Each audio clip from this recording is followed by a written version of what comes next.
Hello, you're listening to session 98 of Primordial Harmony, a retelling of the classic Elemental Evil story in the Dungeons and Dragons multiverse. I'm Mike, your DM, and tonight I'm joined by. Hello, my name is Miles. I'm playing Chaticus Winthrop. He is a human druid. Hey, I'm Exeter.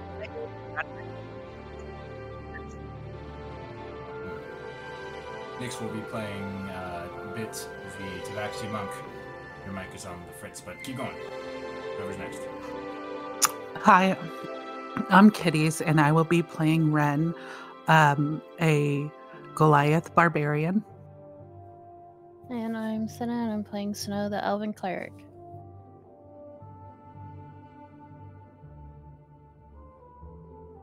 To bring you up to speed, the Gordon's task force and the excavators had spent the previous day, that is,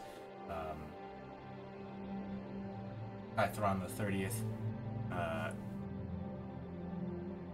conversing and sharing their stories with each other, the GTF's adventures in the Conadir Forest with the Order of the Lycan, and the excavators' experiences in the Earth Temple.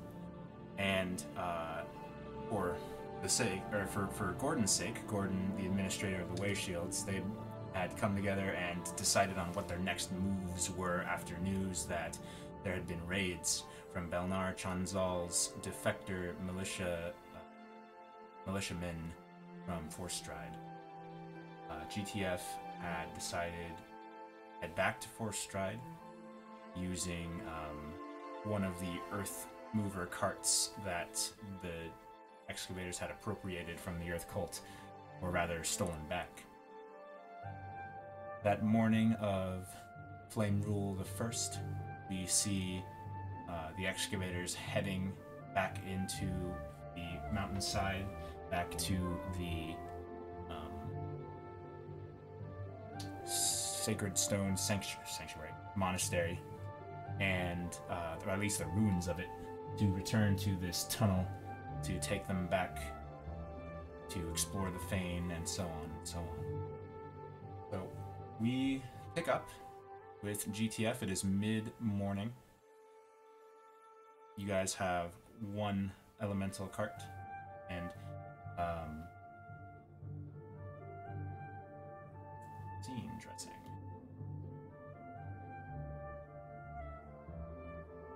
Know who's missing from here? I'll give inspiration to whoever can tell me who's missing from here. Stoneflame. Ding ding ding. Gimme! Alright. Let's see. Is my mic working now? It is Much better, Perfect. yeah. Good to hear from you. Alright. So, here you guys are in the, early mid-morning of Flame Rule the First. Excavators have left on their leg of your joint mission. Renwick has the... I guess it's important to point out that Renwick has the evil air weapon, Windbane, the spear that was dropped from Erisi's hands after excavators had taken care of her. So what do you guys do?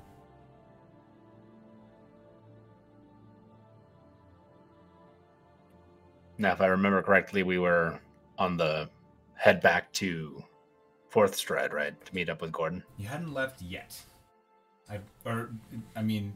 Do you remember leaving?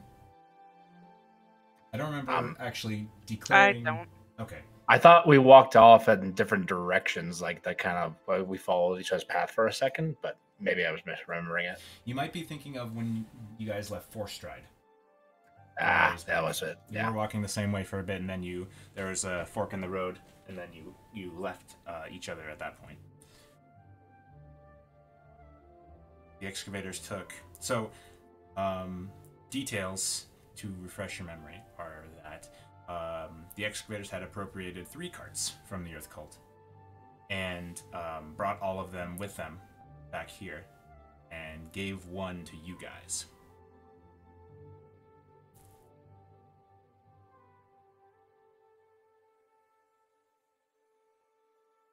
Okay. Then if we have the cart, I will just kind of, meet up with the party and say, so, was there anything we are missing here? Or are we ready to head back to Forthstride? I think it would be Rick. prudent to return quickly. I don't want to keep going waiting any longer than he has to, I suppose.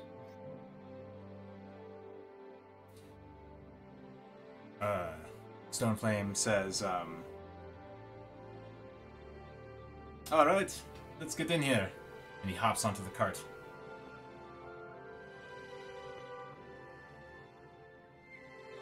It jumps onto the cart.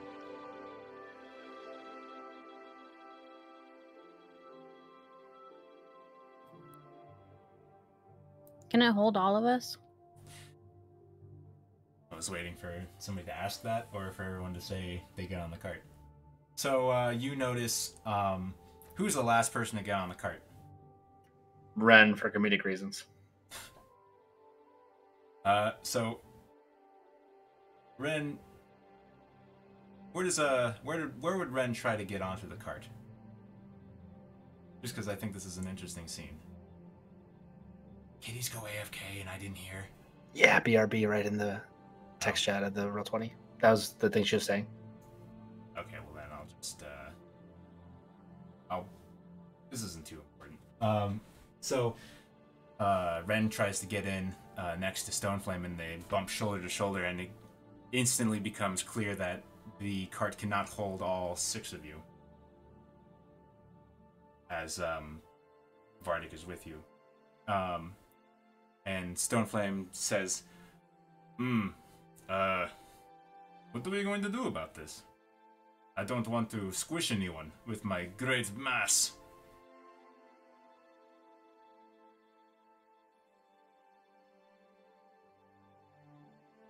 I mean, I probably contribute more than my fair share. I could create a summon and then write that. How about some of us go halfway and we can switch? But doesn't this thing go pretty fast? It goes much faster than somebody could keep up with it on foot. This Then goes, you should be running. He strokes his chin thinking about it, and Maybe you should start running now. Ren actually jabs him about it and probably gives him some S over it. She totally gives him some S about it. You should really get that done. But I want to ride too. It looked fun. You will do anything. No, it just looked fun when they were riding it.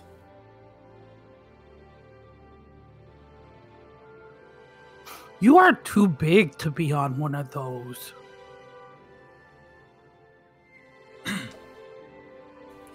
Those were gnomes. Perhaps a couple of us could find riding horses in town before we leave. Or maybe we could attach a cart or something? Oh, we could attach a cart to Stoneflame.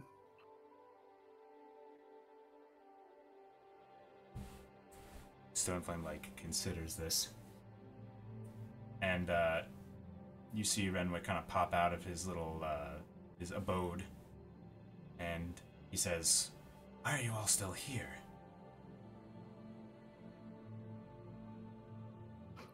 Because we haven't started walking yet.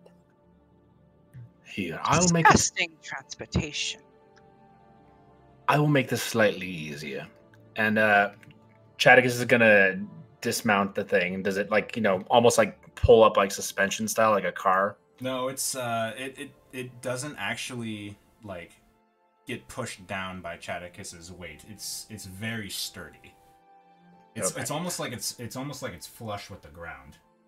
Like the sides of the cart are flush with the ground. There's no wheels on this thing. Ah, interesting. Well, I'm gonna just turn into the bird. How long does that last? I believe it lasts 4 hours at my level. It's like half or something like that. Let me see.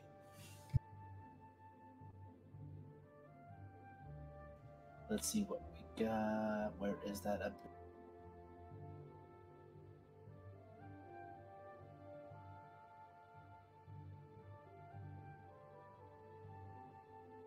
I didn't save it on the character sheet. I'm a fool. All right, let me grab the roll 20.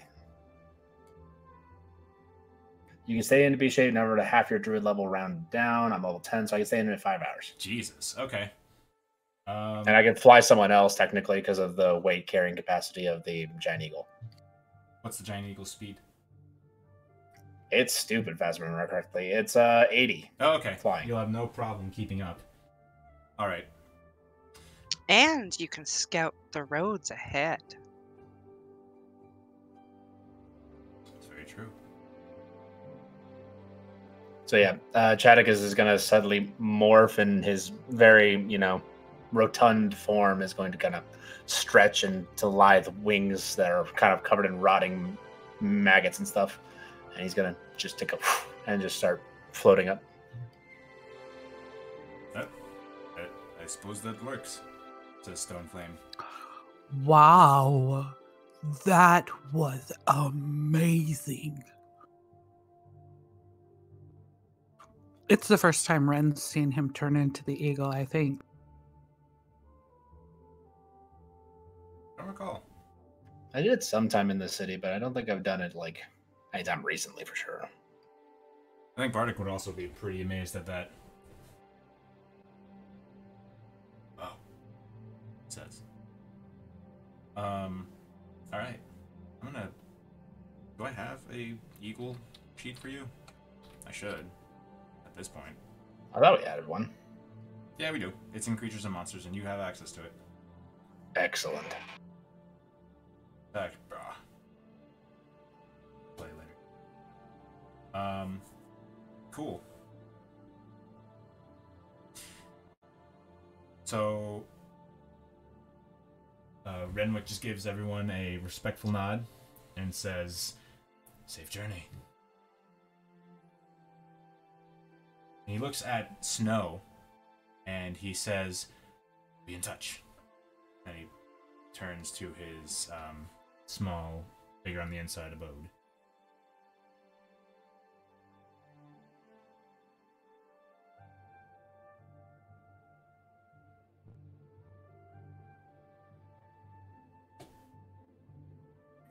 Shall we?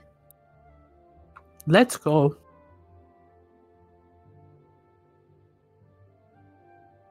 You guys head off down the road. The cart rumbles along.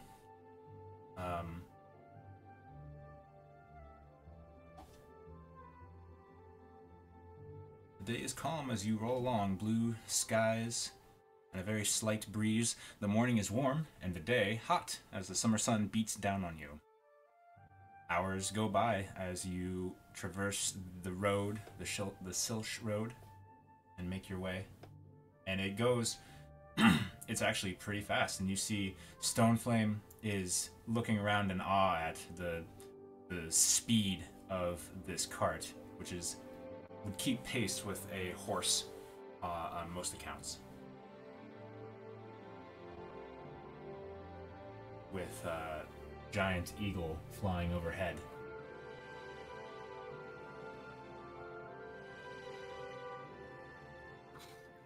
I hope that Chadicus gets us some food for dinner, because I'm really hungry. Bit yells up to him, "You see anything yet?" You do not see What? anything. I give out just a. You don't know what that means, but it happens. You just cause. I'm guessing that means no, though. It is a swift trip, much swifter than just walking. Around 1 o'clock, you get to the bend in the road that goes south, what was it, like south by south, east towards Forthstride.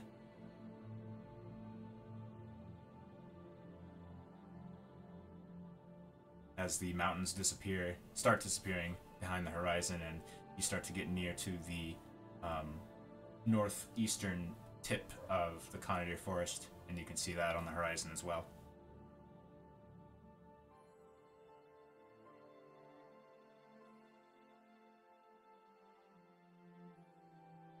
There's no smoke coming from the forest, is there?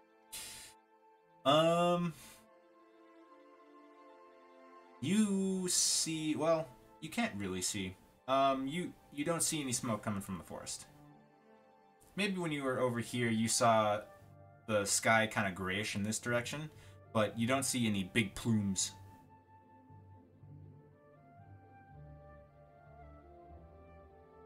Good to know. And the day wanes on, and you're making amazing time. And instead of the 4-day journey this usually is, you realize that you'll probably be in Forthstride well before sundown. Chaticus. It has been about actually, around here is where the 5-hour mark starts. We'll just use my other wild shape. Okay. When you are about 8 miles out of Forthstride, you start seeing the outlying farms, various orchards and plantings of grain still in their greenery phase, as it is just the beginning of summer. Catechus, make a perception check.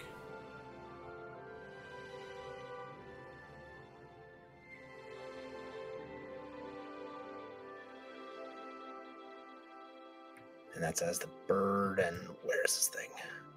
It's in the creatures and monsters, you said? Yep.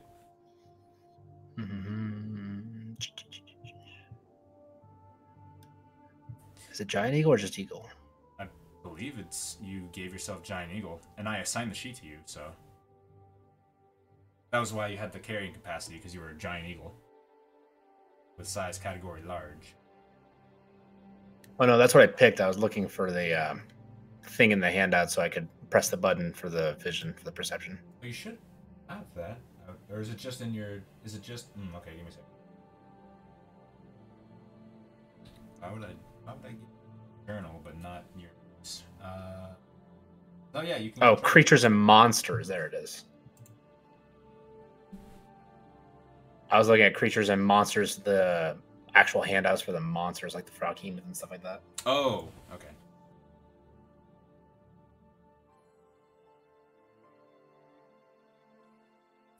Okay. Okay. So.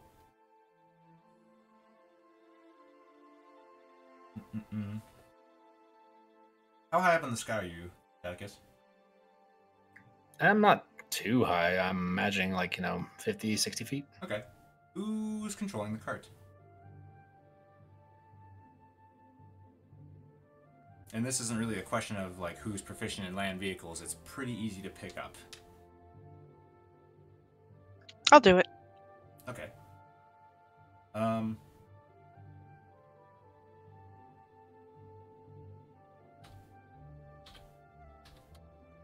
Bit as you're looking ahead, and as you see just on the horizon, as you see those two hills of which Forthstride is built upon, and the spires of rock and limestone and different types of strata that are characteristic of this area around Forthstride. Just as you're seeing that, the cart starts to pass this big mound of rock. just boulders, and it's about the size of what's a good comparison? About the size of a single bedroom home. And just as you cross that, a huge wall of mud appears in front of you, and you're like about to collide with it. What do you do?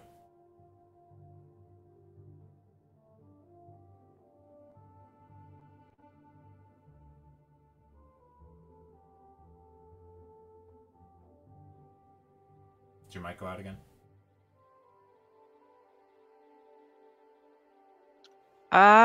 I would stop it, but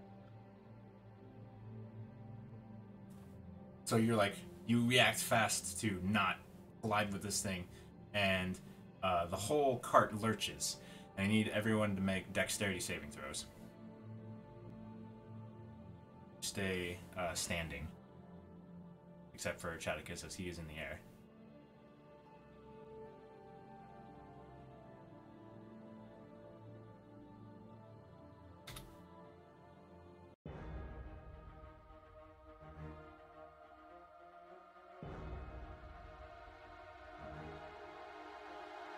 $27 from Naughty Bit. Or Naughty oh, Bit. I didn't know what went to GM. That's okay. Oh yeah, I gotta roll for other guys. Do that.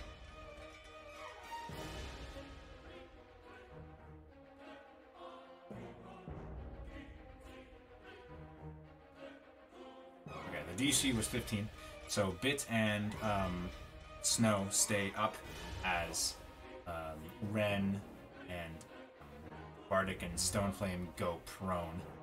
Stoneflame is like kind of lurches over the railing, and Chaticus, you see now on this big mound of stone are several individuals wearing this rocky armor, and a few brown cloaks that match the color of the stone fly off, and you can see several more individuals appear.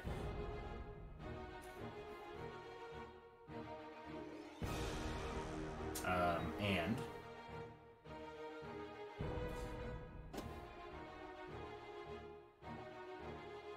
I'm gonna need you guys to roll initiative.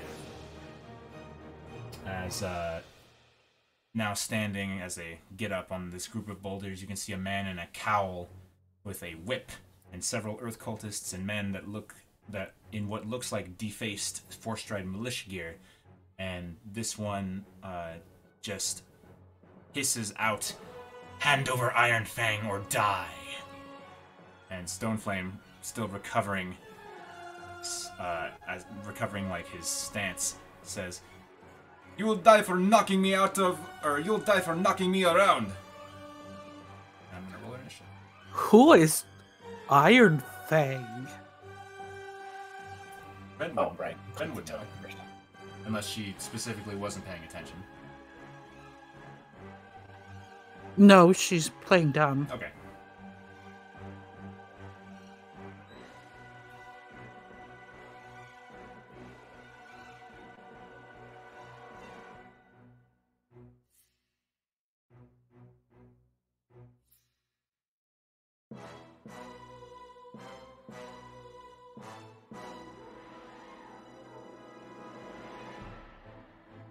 This is a lot. Oh.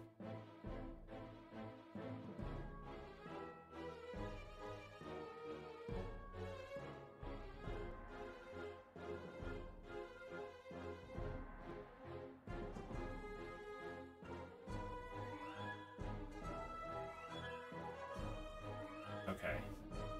Pretty sure I got everyone. Alright. Bit, you are first to act. You're totally stable on your feet. What do you do? I'm gonna jump down and run up. I think I can go about there.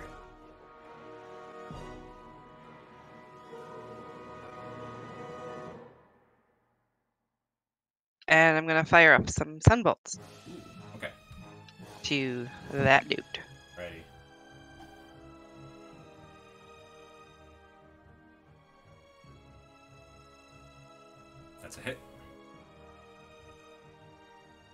7.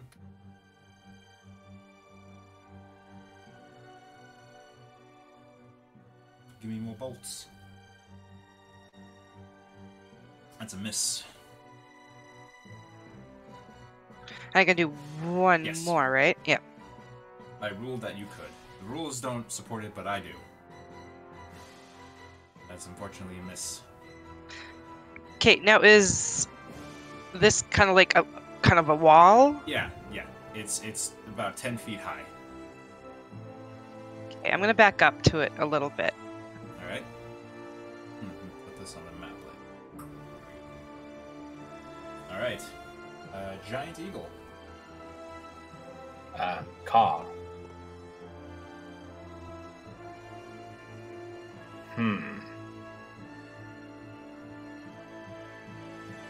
I don't know if flying right in and getting just beat up is the play, though.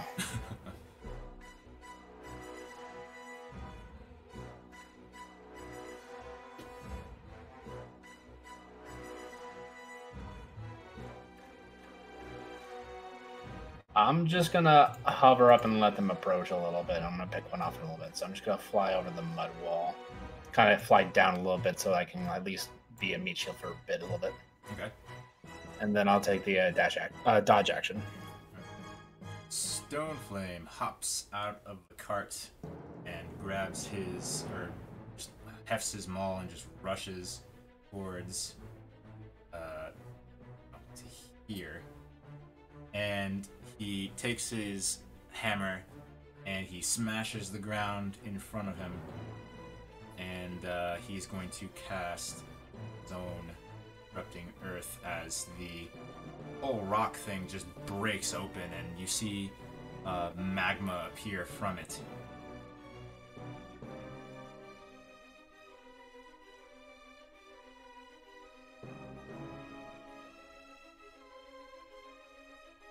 All these guys gotta save, or I gotta give myself a template. Let's see.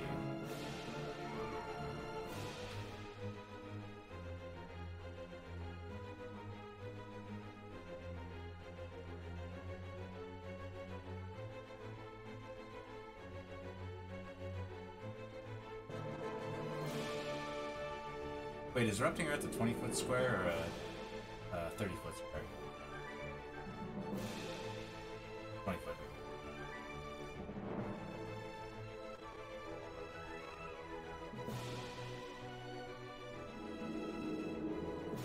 Just go for all those guys.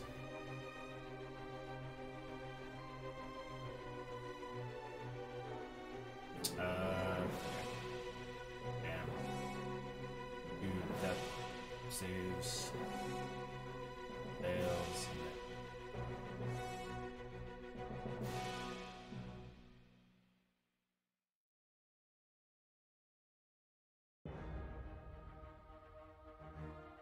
Oh. 15. Let's see. It's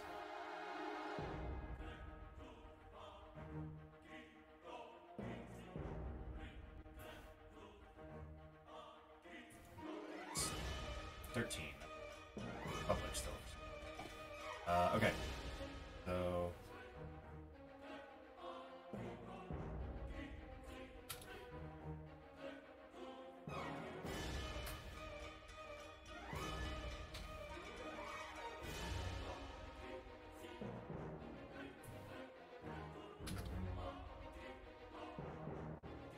Okay.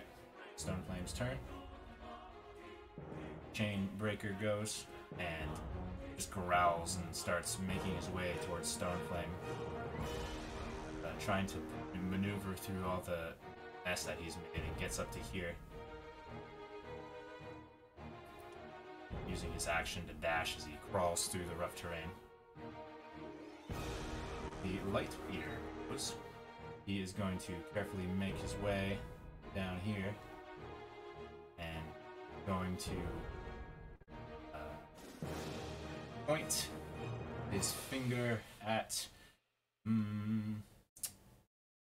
they see anybody? He points his finger to Snow, and Snow, I need you to make a dexterity saving throw as this black light, this dark beam shoots towards Ice.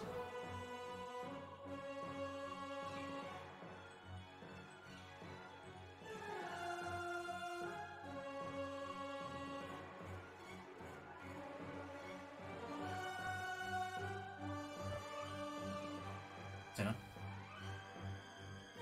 I'm sorry. you good? My sister came in. I'm sorry. Ah. What did I miss?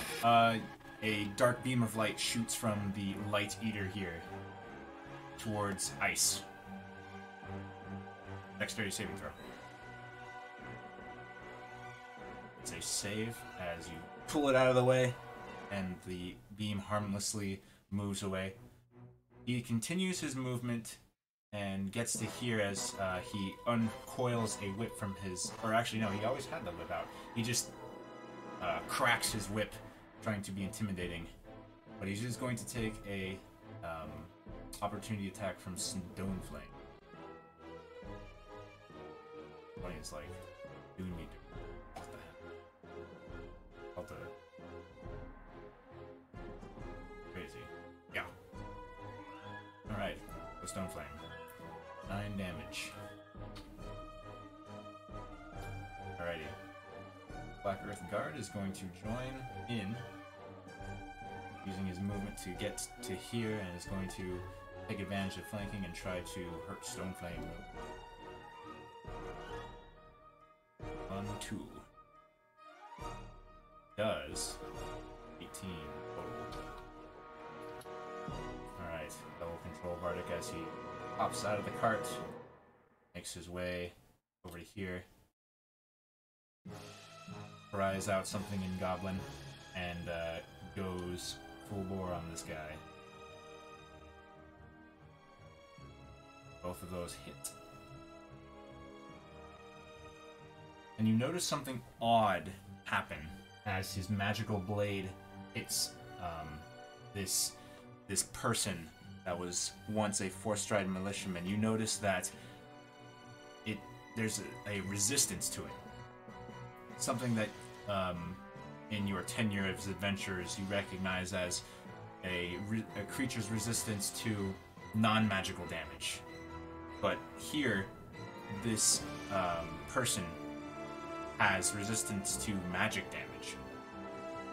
And Bardic is flabbergasted by this as he blinks, looking at the individual. Do some quick maths. That's right.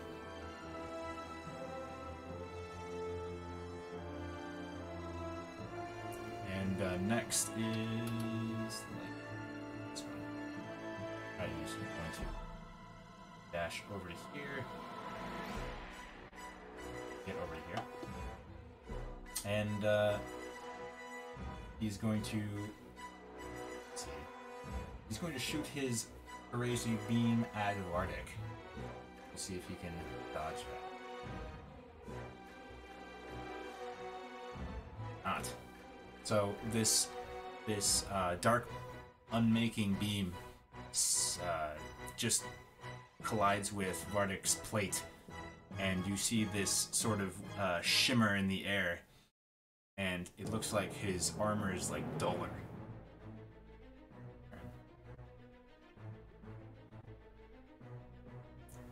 This one's going to use his dash action. Get up to here. Advancing position. Also, dash action.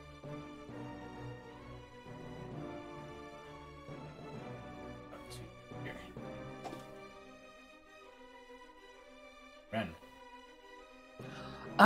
Ren sees this guy coming up closer to Snow and Bit, and she just screams out in a rage and jumps up, and she's going to move over next to him, and she is going to get him with her great axe. Yeah. That is a miss. That's a hit. And then the second hit, when she comes around, she uses the end of her great axe to hit him in the face. Yeah. but misses in her rage. Give me the damage. Okay. That is a total of 11. Mike, is he in my range? I don't know. You're not. I don't. For some reason, I didn't. Were you standing in that space? If so, yes. Alright, I'm gonna smack him. Alrighty. That's a hit. Brutal. Oh.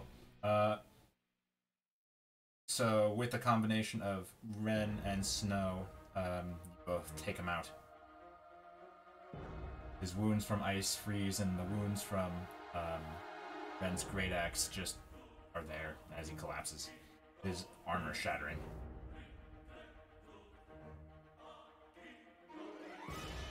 Anything else, Ren? Or anyone? No. I could only do the... She was using her reaction. Oh, was she using her reaction? Yeah, she's that initiative. Okay.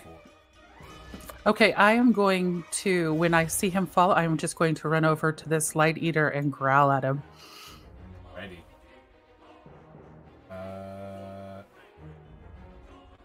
Then this Black Earth card is going to run.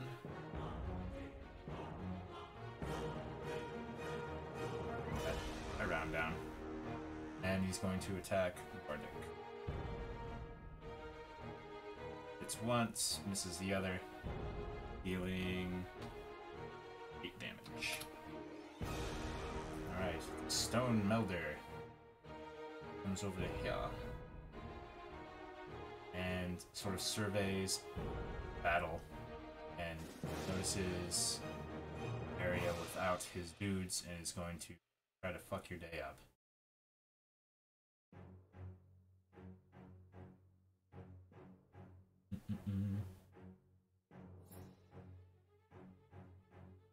Casts his own erupting earth.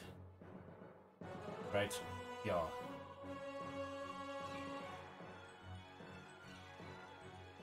And I need Snow and Bit to make dexterity saving throws.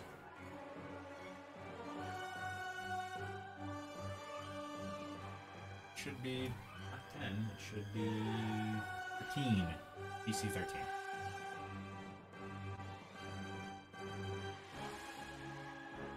Snow, can you make a dexterity saving throw, please? Oh, you did. I already did. Sorry. Okay, so you take 14, and Bit takes none because of her evasion. And so what happens is the ground erupts underneath the cart, and Snow, you are basically tossed about, and I'm going to ask you to make another dexterity saving throw.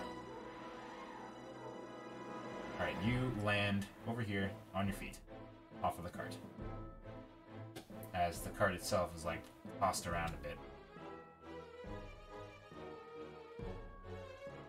And that's Stone Melder's turn. Snow, it's your turn. I'm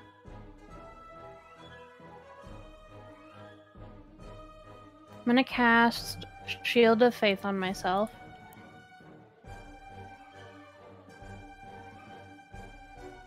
And then I'm gonna move up here.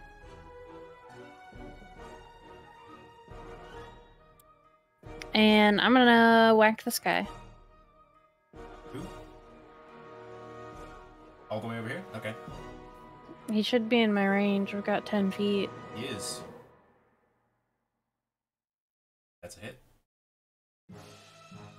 Ooh, good hit. 16 damage. Ooh, for another 10. I mean, 3. Alrighty. Is that your turn? Yep. Okay. Oh, wait a minute. Ice is a magic weapon. So you notice the same resistance from ice as you smack this guy with your magical weapon. And you feel the same resistance that you saw earlier. But the cold from the blade and the divine strike still affect him just as much as you would expect. Alright, this guy comes out over here and looks at the bird and is going to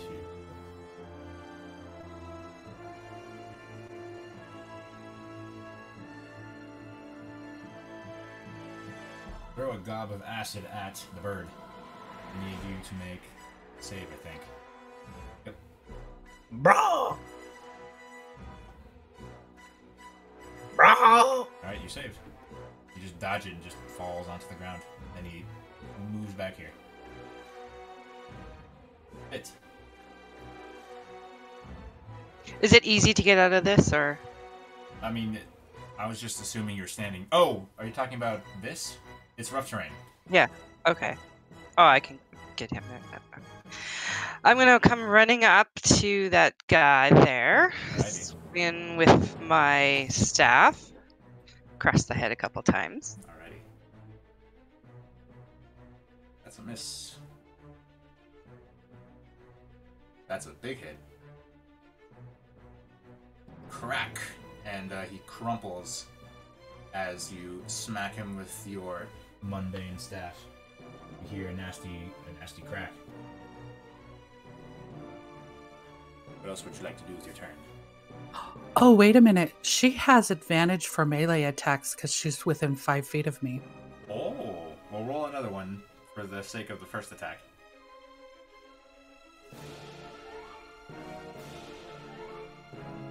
Okay, that would have hit. Roll damage.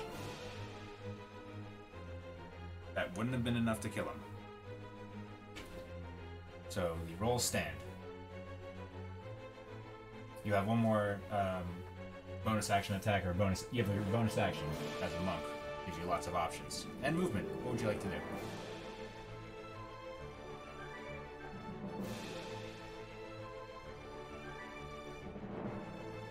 do? Let's go over here. All right.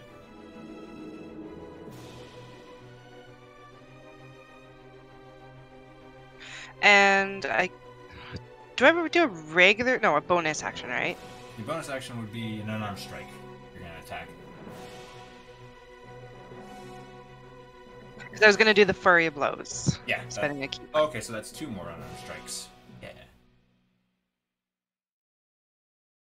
Who are they on? This dude. Alrighty. He's armed with a shield, and that's a hit. But it doesn't matter as you give him a good clock in the face, and then another clock in the face as you close the distance super fast. Alrighty. Anything else? That's all I can do. Giant eagle. Okay, so this is the one that globbed the acid at me. Yep. Well, Chadwick knows what casters do, so I'm going to fly above these guys and fly down and start pecking at him. Okay. So, get him with the beak. That's a hit. 19. Alright. I don't have damage, so I'll just roll dice, and I'll tell you what we add. You can. It's going to be a d6 plus 3. You can roll the. If you click attack in the chat, it'll do it for you. Oh, it does. Perfect. 8 damage. 8 damage. Alrighty. And then 12 to hit. 12 misses. Alright, that'll be my turn. To make a save.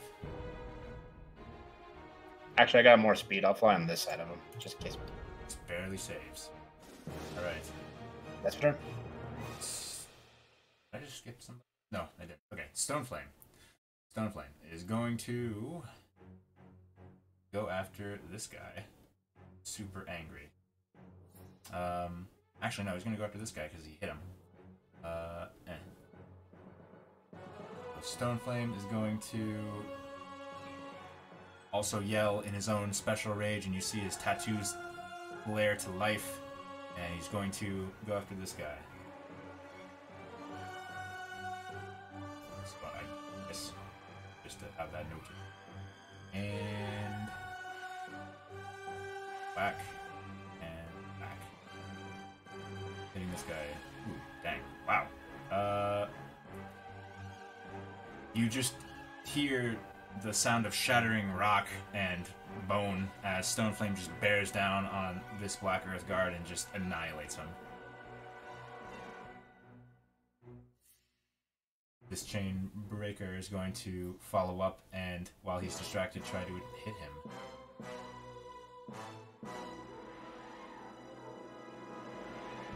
That misses. Oh wait, he has advantage. That hits.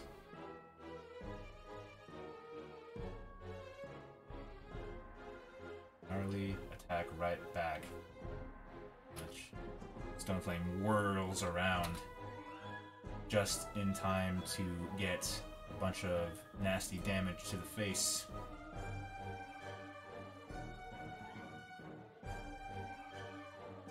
Will he avoid some of it? He does, taking 3 lightning damage. Oh wait, no damage. Alrighty. Blade Eater's dead. Black Earth Guard's dead. Vardic's turn. Vardic is going to move. Well, he'll just go after this guy.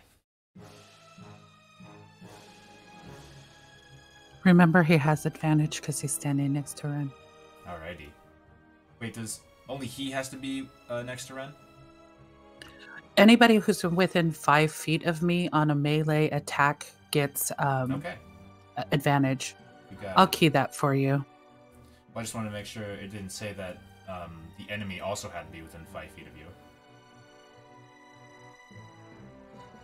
It's only my friends.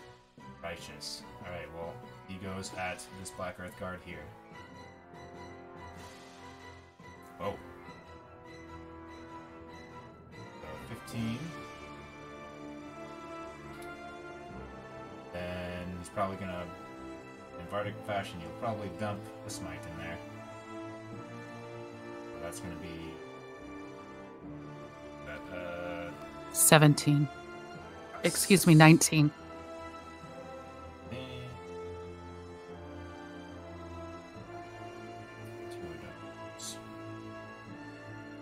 Yeah.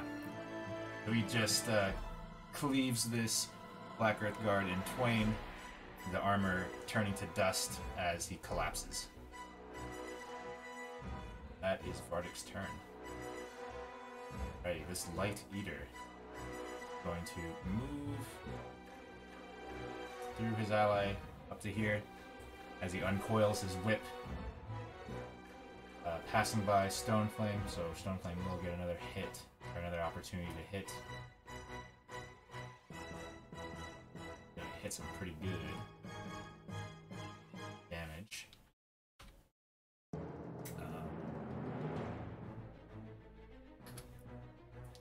He is going to try to whip Snow twice. See how that works.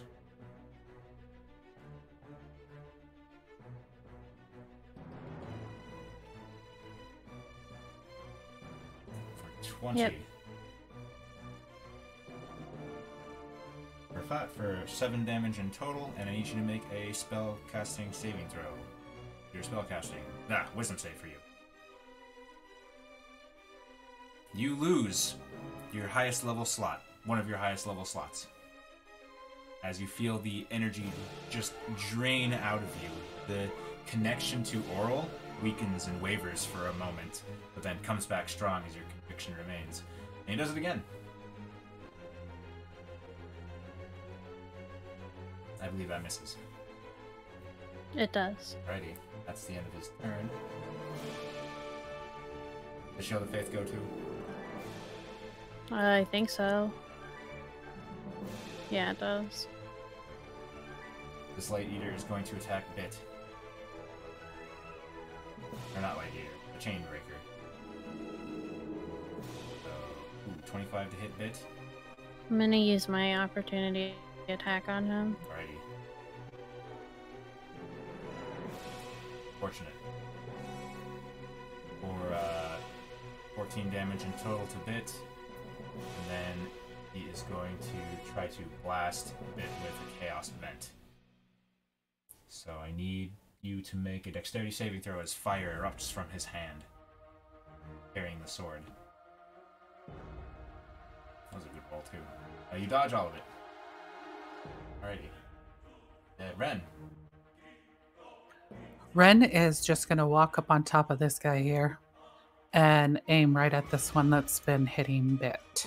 Ready.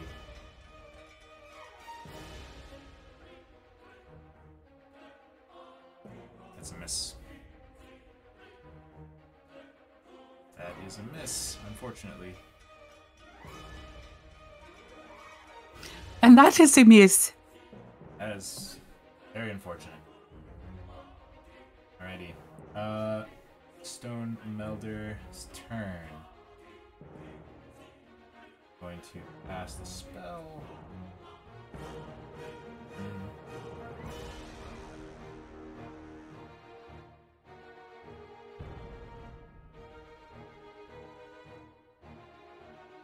He's going to cast a spell that affects everybody in this area, including his own dudes.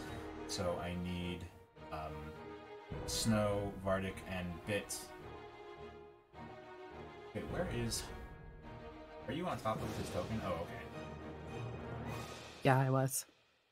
I'm standing on a dead dude. Yes, yes. So I need Snow, Bit, and Ren to make Constitution saving throws.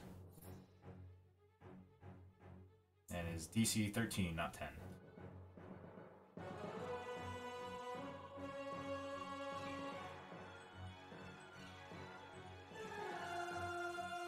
Alrighty. 6 Nordic.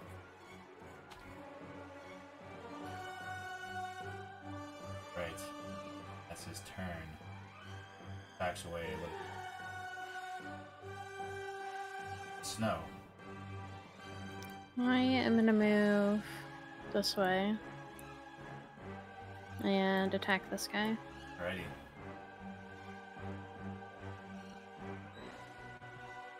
That's a hit.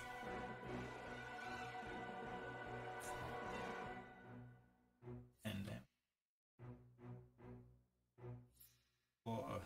And that one is a miss, unfortunate. Oh no, it's not. You have advantage because you're close to Ren. Well, it's still a 15. Oh, you were rolling with advantage, Dirt. Yeah, that is a miss. Sorry. Anything else? Nope. Alrighty. This Black Earth Priest doesn't like being harried by this bird, so he's going to try something else.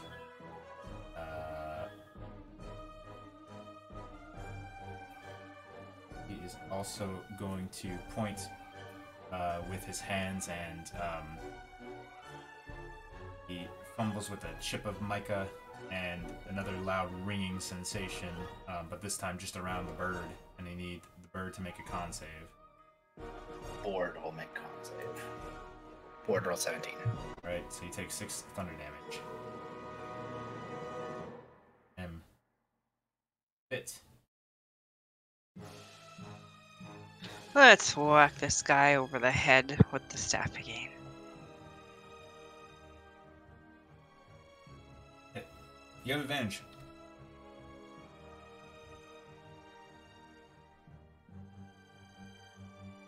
Okay. Roll one more time for the staff.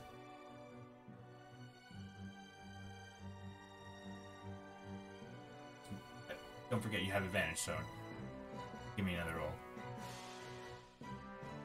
Okay, go ahead and roll that 27 there. There's 6. Alrighty. Anything else? He's very beat up. Okay, so I did 2 smacks, right? You did do 2 smacks. Let's do flurry blows. Yeah. That's a miss. You have advantage. You have advantage. Alright, you hit. You crack him in the neck just enough to cause him to go down.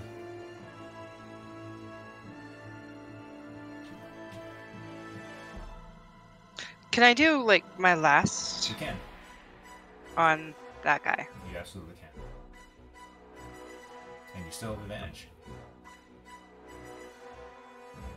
That hits. 9 bludgeoning. Alrighty. Anything else, Bit? That's all. Giant Eagle. Ahem. Call. That's a hit. 11. That also hits.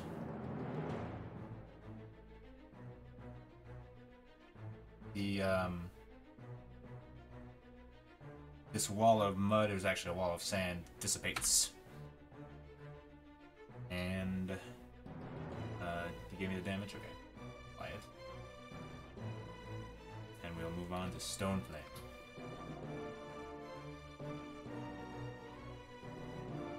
Stone Flame is going to first we're gonna see if he recharges his ability. Does not. He essentially cools down as his tattoos stop shining, and he's just going to I think the most advantageous thing for him to do would be to walk over to here and take advantage of Ren's thing. Grant himself advantage. Oh, 1, 2. Only one of those hit. Good thing, too. Dealing 13 damage. Okay. Chainbreaker is going to attack him right back. Slashing with his long sword with all of this shadowy, oily smoke coming off of it. For 10 damage. And then tries to blast him in the face. He actually blasts him and Snow in the face. So, it's gonna be dexterity saving throws. You take all that 8 damage as Stone Flame will take none of the damage as he just kind of wobbles his head. Whoa! His turn. Bardic going to run over to here and get in this guy's face.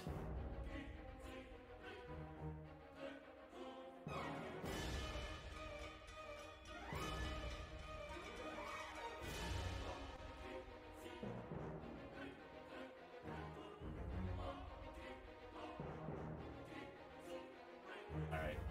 Does not have advantage. Nope. Yep.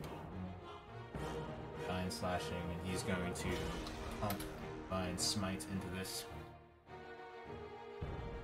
Another 14. Alrighty. It's his turn. This Light Eater going to go after Bit and Ren. So as he flicks his wrist and the whip comes flying out.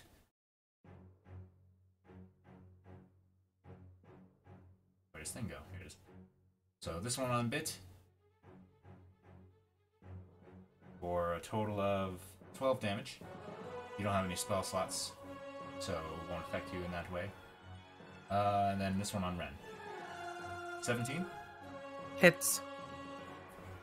For 9 damage. 3 of which is necrotic.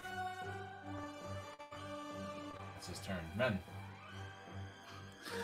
Ren is mad that he did that, so she kind of shoves past Bit here to get right next to him. And she is going to throw, she's going to be using her Great Axe. Ready. That's a hit. 17 damage. That's another hit. No, here comes damage now. Oh. All those hit. Holy shit. Okay, hang on.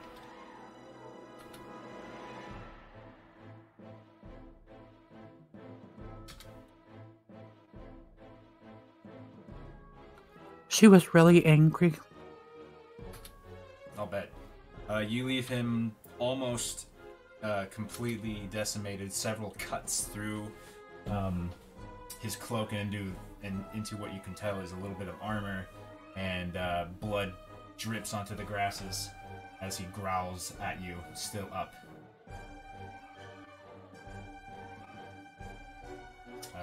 Anything else? She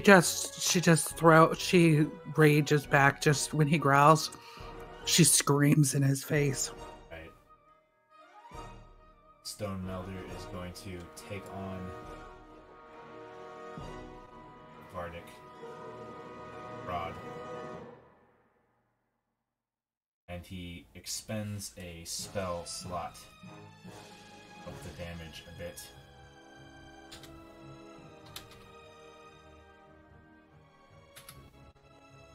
So a total of, as you hear this really gnarly crack, as he deals a total of 24 damage. Bardic. No. I'm gonna move over here. I'm gonna attack this guy. Ready. You have advantage. That's a hit for sure. Oh, sorry. Alright, I meant this one. all that hits.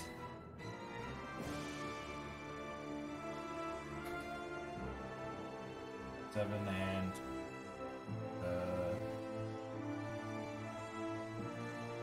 So 18, alright. 24. He is very close to collapsing as his breaths are ragged, and you've basically shredded through his armor with the help of Stone Flame, tenderizing him. Anything else now? Nope. Black Earth Priest is going to try to kill this bird. He is going to cast Shatter. Upcast it. Constitution saving throw on the bird. Oh. That saves, so you take half of 18. Turn. Bit. Oh, Bit's mad too. She's gonna take her staff to that guy again. Alright, Remember, you have advantage. that's a hit. 7. That's a miss. But I'm gonna do another key point and do flurry of blows again. Alrighty. That hits. He's down as you dislocate his shoulder, which is just the right angle for some gnarly intravenous action, and he collapses into.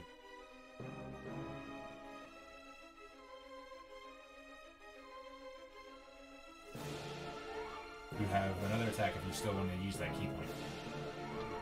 Yeah, can I use it by like getting in between Ren and Yeah, Stone Flame? you could. Okay, I'm gonna attack him. Okay.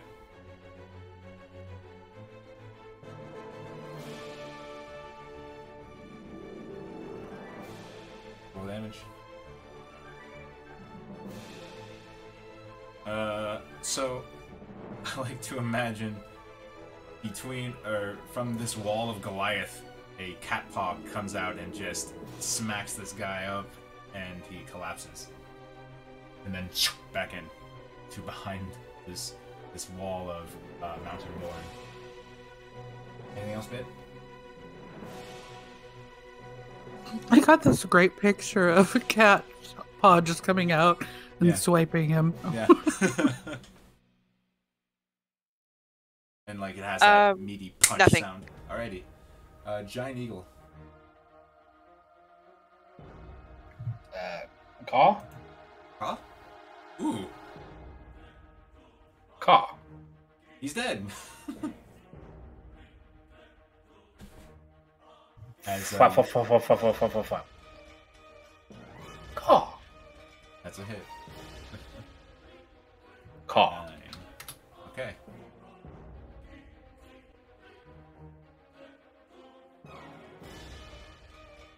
Stormflame tries to get his ability back.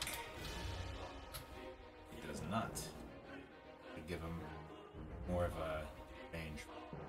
But he's going to come on over here. Oh, excuse me. And he's going to attack the Stone Melter.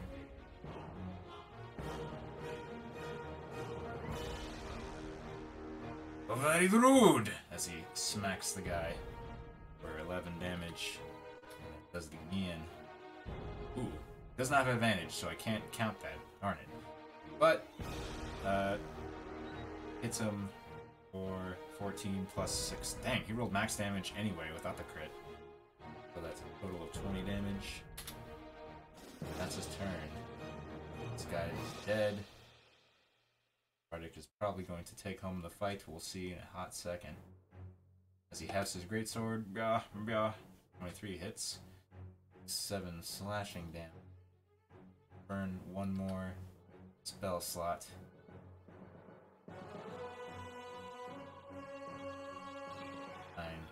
And he cries out and drives his greatsword into the Stone Melter's chest, and he collapses, and his armor just turns to dust. And you are out of initiative, Steve. I don't think there's any other combatants, are there? No. And that's what they get for trying to stop us? Well, that was kind of rude. Now, who are these? Or what?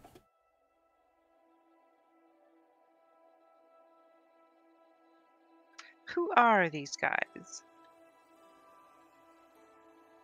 Oh yeah, so this is the first time that GTF is seeing militia defectors. So to refresh player memory, they are wearing defaced Forthstride militia uniforms with the breastplate and shield.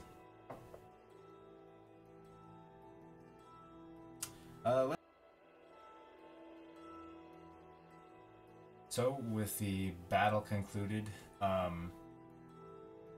and upon searching, I assume you guys loot whatever you can. Of course. Among them, you find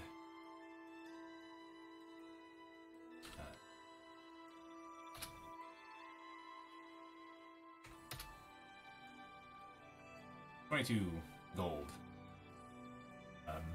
in total amount. And not much else aside from their equipment and the very swiftly deteriorating armor from the Earth cultists and the scrap from the defectors. And Stoneflame says, "Was Iron playing the pig thing that they had?" Yes. Oh, we don't have that. How do they know who has it? Huh. He just leaves it at that and walks over and like grabs the cart and kind of like drags it a little bit.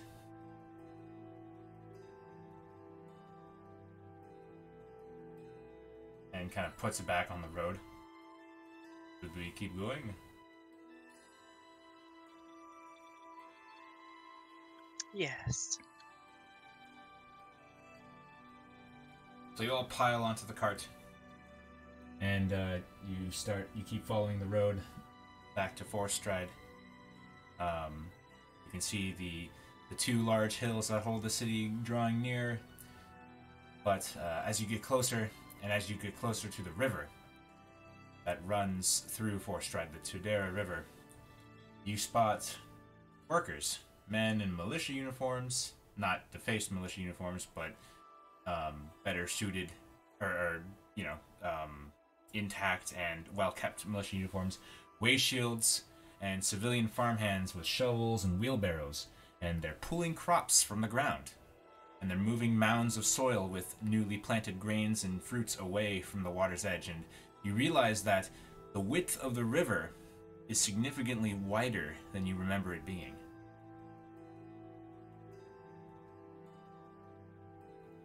Well, that does not look good. And as you get closer, and as you pass, as the road like starts to get through farmland, one of the way shields, who's sort of, you can tell that they're on the lookout as opposed to working, and they spot you and they start jogging over.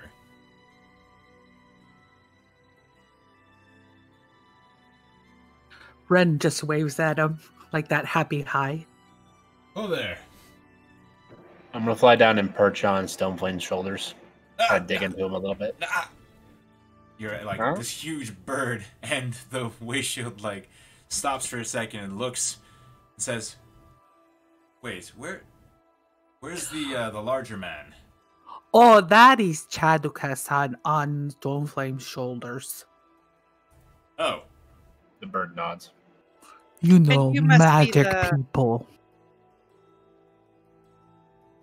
well, I'm sure you probably have expected this, but Gordon has had us on the lookout not just for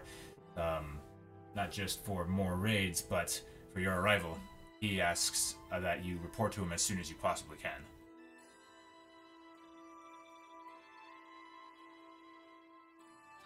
Sounds good. We are going to head that way right now. He nods and he just turns and turns back to where he was, and he again is looking out onto the farmland and doing his diligence.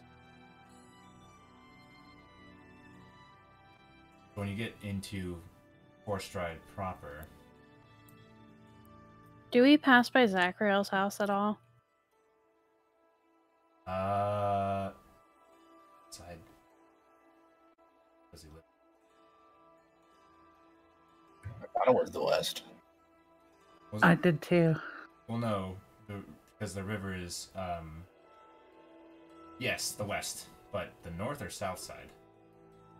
Oh, that I don't know. I thought it was on the north side. Okay, well I did too. Then yes, you do pass by Zachariel's house, but you'll remember. Can I drop off the 400 gold just real quick? Nobody's there. Okay.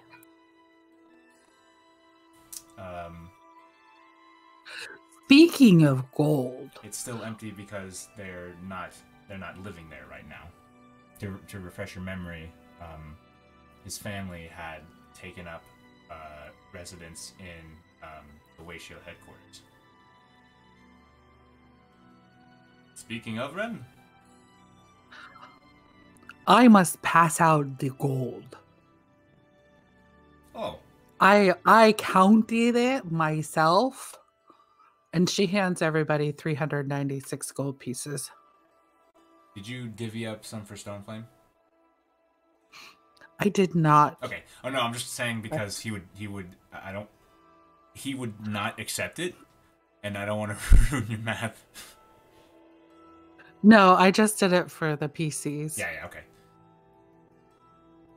He doesn't even mention that. But yeah, as you Ren does that as you make your way the rest of the way there, and you guys can. And I look at Chaticus Bird and I say, I will hold your gold until you turn into a human again. Kind of raises his shoulders. Because I don't think eagles have pockets. He pats his legs like he has pockets. There's nothing there. Is this what we got from the guys back there? This is from everything we have collected so far. It was just getting to be like a lot of gold. Oh, well, thank you for dividing it up.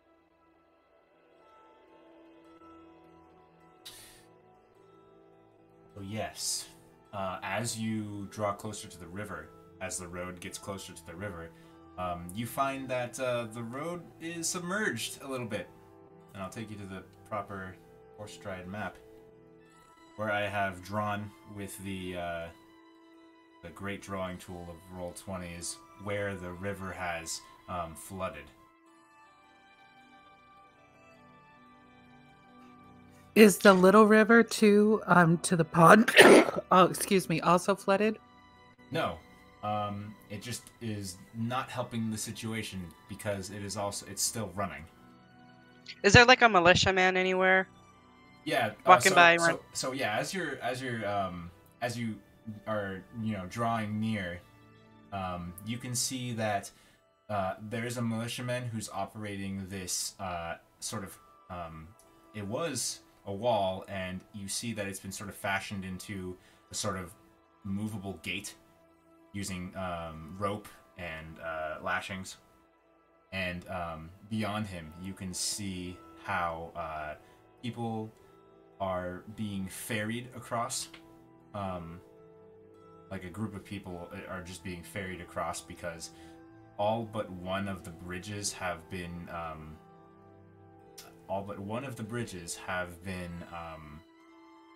submerged. Flooded. Yeah, flooded over, and that would be this one. I'm gonna ask him when we go by him. Does this river always do this? No. This is bad. This is very bad. Have you gotten close to it? Or he doesn't ask that. He says, "Haven't you smelled it?" And as you are getting near to the river, you can smell seawater. It smells like salt water. It smells like what low tide smells like, but really subtly. Oh.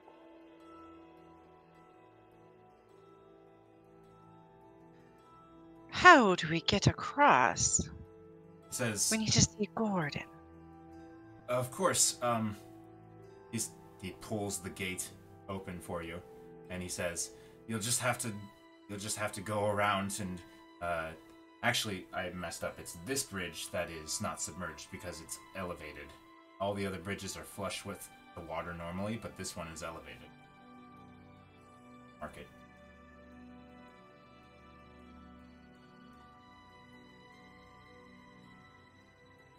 He says you'll just have to move around over onto North Bank Road, and that'll get you across. There'll be a splash on the other side, though.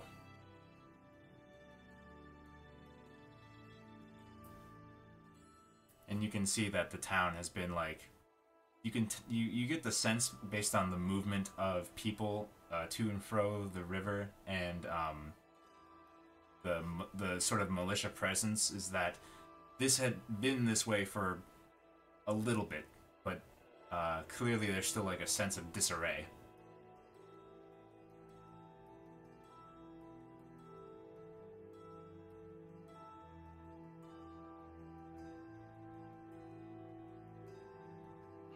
We should definitely hurry over to Gordon and find out what's going on. Yes. Let's go. So you guys start making your way there, and as you start passing the Citadel, you hear a familiar voice call out, but in a language you don't understand, and Vardik turns and shouts back in the same language, and you see Madik waving to him, and you can see Madik has a crutch, and his leg is bound. And Vardik gasps, and he looks at the party, and he says, "Go visit Gordon without me. I'm going to see to Madik." Hops out of the cart and starts running to him. We'll meet up with you later. Right. Just dashing away. The bird nods to the idea of seeing to his to Madik, yeah. So At See this you point, later, Vardik. At this point, this busy getting old, so I will kind of pop off of Stone Flame and back to Fat Boy. does it sound like that? Does it sound like a slurp? I mean, it's an ugly bird to begin with. I'm assuming nothing about my transformation seems pleasant or enjoyable. It's not it's like the nasty Animorphs, like the actual physical descriptions, like your bones moving around and stuff? Oh, a little bit, yeah. There's like crunching noise as things are like going back into place. It's just loud snaps that are just kind of like, stomach turning for sure. Delicious. Doesn't that hurt? Oh no, it feels quite lovely actually. That is really weird. You have to remember I'm a 67-year-old man when I'm not a bird. And when I'm a bird, I'm a bird. You're only 67? Only? Oh, I meant you look much younger. Oh, well, thank you. But I guess I do a lot of walking, so that helps.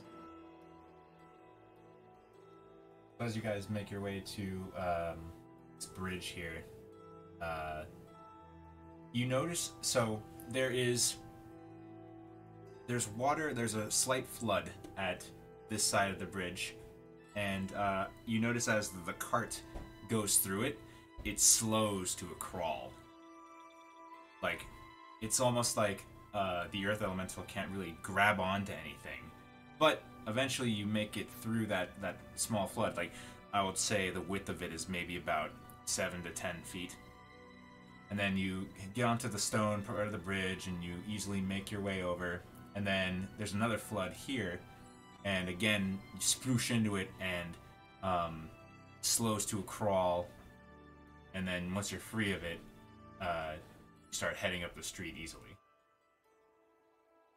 As the earth elemental on the cart uses earth glide powers to make your way up. Make your way to the Way Shield headquarters. And there is a Way Shield posted right outside, and he sees you approach, and he kind of squints and looks, and then he goes inside, and a few moments later, Gordon pops out, and he says, come on in, come on in. We need to Go in? What? I go in. I follow after a bit. And is with the group. Did you guys tell Gordon, where, did GTF tell Gordon where they were?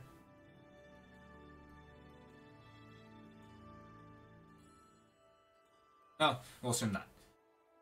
It's not really a problem to have that. So, Gordon leads you to the meeting room from before, and he says, "Well,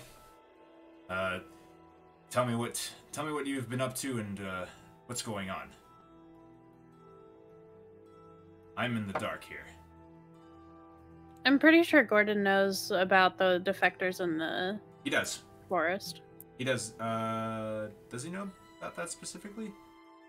Well, he knows. He does know because that's where the raids have been coming from. And he knows about us meeting up with the dragon. I remember us sending Yeah, we to did a him. sending. Yes, he knows that too. Okay. Well then he will. I think we just fill him in on going to the Elven Forest and then to Oreboro and meeting up with the excavators and then heading here. Okay. Letting him know that they were handling a thing before they came.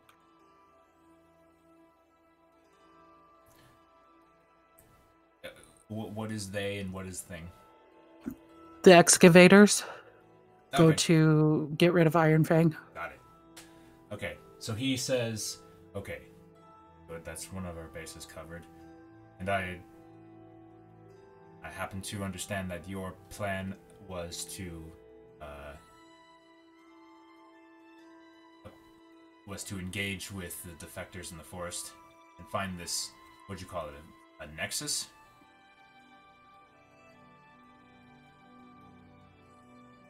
Yes, these cultist temples seem to have some sort of connection to each other. I don't exactly know why, but something in the near the woods sets itself as the center point, the epicenter of all of it. He nods. He nods. And he says, that is a good lead to, he says, that's a good lead to follow up on, but he blinks and he looks down at the table and he sort of looks at the wall and there's a map of Forthstride and he looks at it and he says, You wish to discuss the water? yes. You've noticed that it's seawater, haven't you? It smelled different, yes. He says,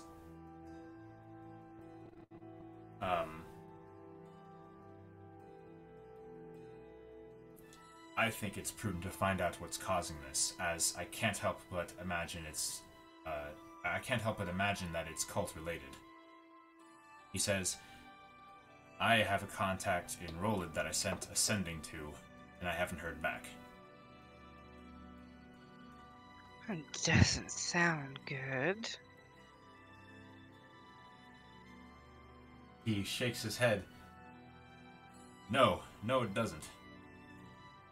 We don't know what's going on upstream to have caused this. And if the water's salty, well, there isn't that much. There's plenty of miles between the Tuldera River and the shore of the ocean, but I don't want to think about it personally, but we need to get eyes on that situation. Find out what's causing this upriver.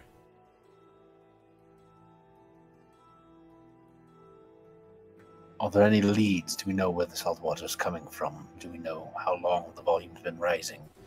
It started this morning. Suddenly... This is all from this morning. This is all from this morning. It started this morning. And what time is it now? It's, it is like 4:30 in the afternoon. Is it still rising? Well, thankfully, it seems to have tapered off. But the flow began to, the river's flow began to increase at around 10 this morning. And soon the volume began to flood over the shoreline. I've ordered many of my men to help the farmers preserve their crops. The saltwater, well, you can imagine what will happen to the farms near the river. Does either the Academy or the Elemental Guilds know anything about particularly this being magically influenced from another plane? He says,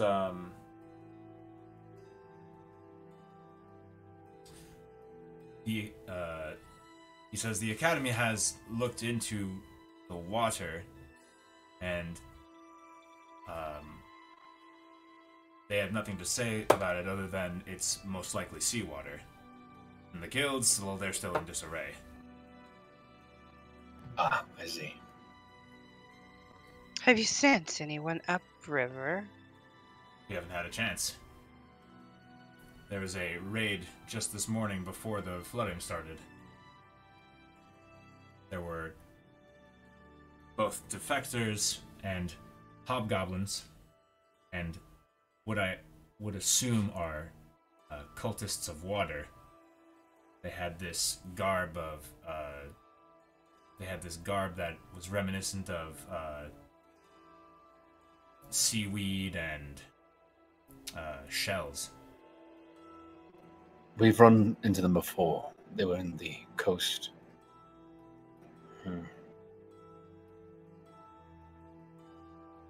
By what means could they accomplish this, though?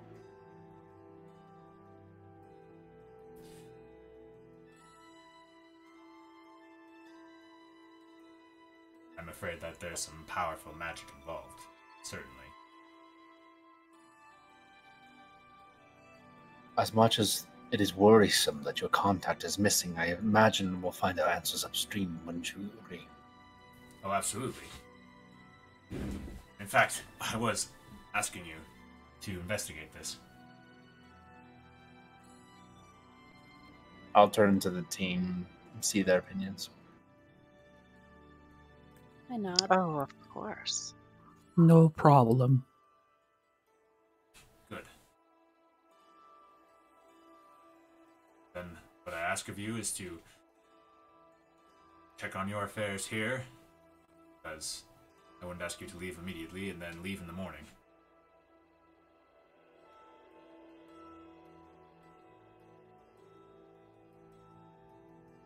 Right. Well, it gives us a little bit of time to prepare. We'll see to it, Jordan. Nods.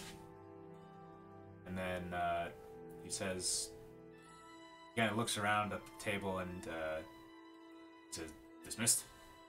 Leaves.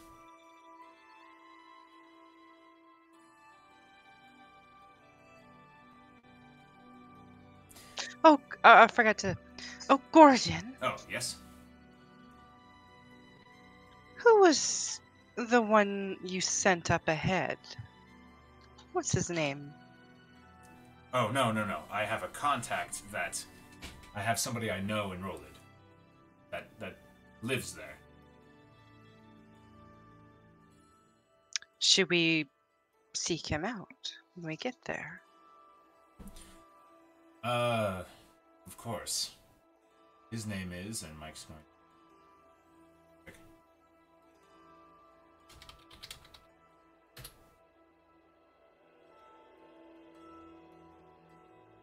Blarfadon. That's too silly. I'm Did you say chatting, dude. Blarfadon? I Alright. love Blarfadon. Alright, we're I saving do. Blarfadon for the next PC. Watch out. You kill me, Alright. Blarfadon's real. Now, how would you spell that? His name is... I don't even want to know. His name is... Actually, wait. His name is Blarf Adon.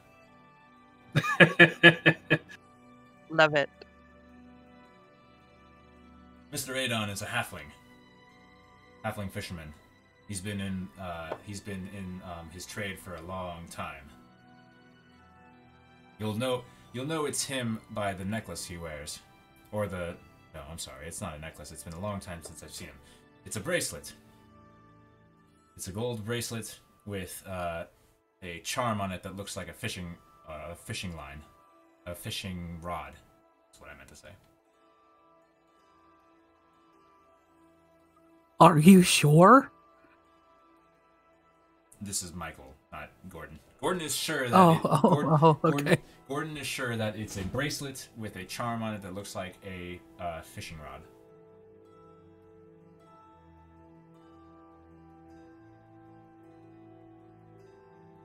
We'll keep my eyes open. Thank you. I know. All right. So after this quick meeting in the early evening, are there any things you guys would like to do in Forthstride before you take rest? Are there any shops at all? I mean, shops are open because this only happened this morning. There is some activity on Market Avenue and along the streets. Well, I'm just wondering because of the attacks if anything was standing still. There's so much burnt up. Oh, so there's still commerce happening. There's definitely still commerce happening. Only it's very hurried transactions. You might have noticed. People are How long has it been since the attack? since the Knoll invasion.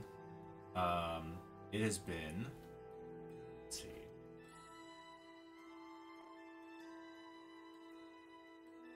It's only been like 4 or 5 days, right? It's been a 10-day. The big Knoll invasion happened on the 20th of Kythron. People are a little antsy. They're moving about with speed, not wanting to dally on the streets, as they do whatever shopping needs to be done, whatever labor needs to be done, but there's still some commerce happening. Is there any place for us to get food? Oh, absolutely. Or do we have to buy stuff and make it ourselves? No. Some of the taverns are still open. There are some small nook restaurants along Market Avenue. Getting food is still very feasible. I mean, I'm just thinking about what the grocery stores look like here because they're getting ready to close down for the pandemic a little bit more, and I couldn't even buy chicken today, so I'm wondering if the same thing happened when they flooded.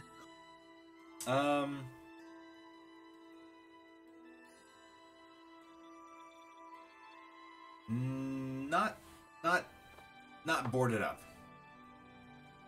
But again, transactions are very hurried. Nobody wants to be out for longer than they have to be.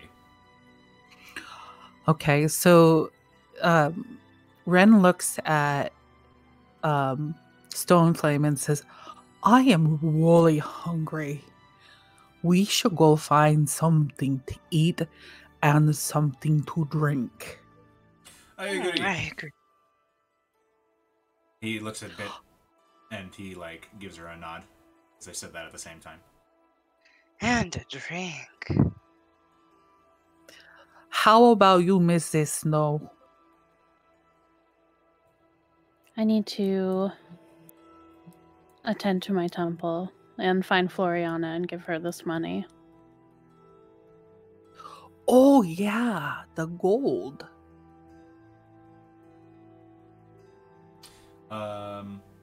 Would you like us to find you something, Mrs. Snow? Thank you, but I think I'll be alright. I'll meet up with you guys later. Isn't Floriana holed up in the building that we were just in? Yep. Her and Sihara are here. And it's easy enough to locate them and hand off the gold. Okay, I'm gonna do that. She says, oh, thank you. Have you... She says, have you seen my husband recently? We saw him... Was it... Is it still the same day? Yes. We saw him earlier today in Orborough. In Orborough? Isn't that a There were 4-day... other things. Isn't that a 4-day journey? We had Earth Elemental carts. I see. Okay. And he's well? Yes, I think there was something the excavators were going to take care of before returning. Nods. Thank you. I'll give her a little wave as I leave. He waves back.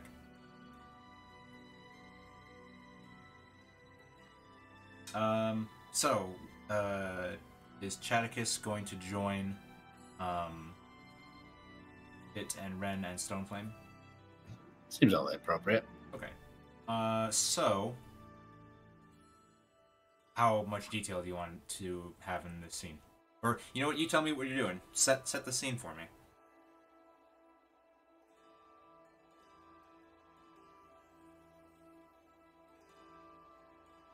So we're going to a tavern? Is that the idea?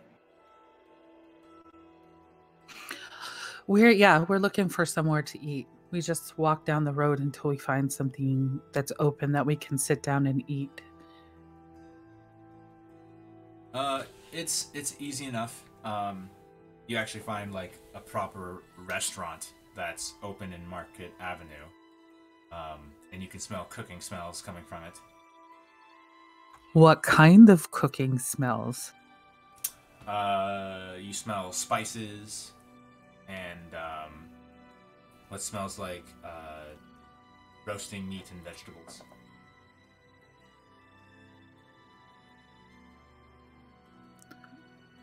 This place is perfect. We should eat here. Does smell good. Yes, What do you let's think, go. Mr. Chadicus?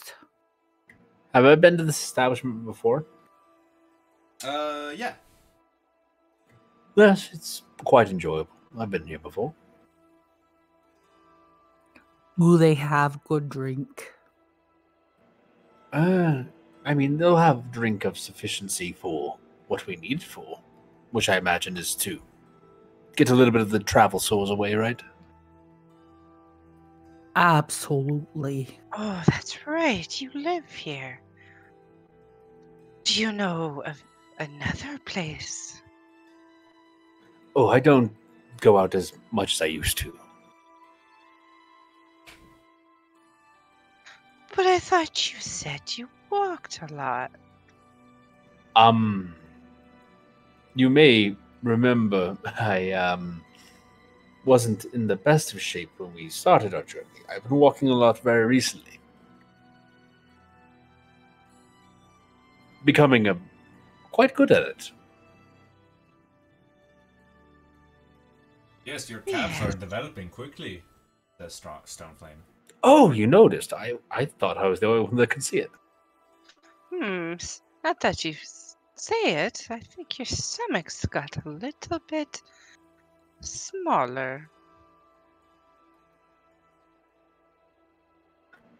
He pats a little bit and kind of shrugs. I don't know if we can go that far, but let's order something.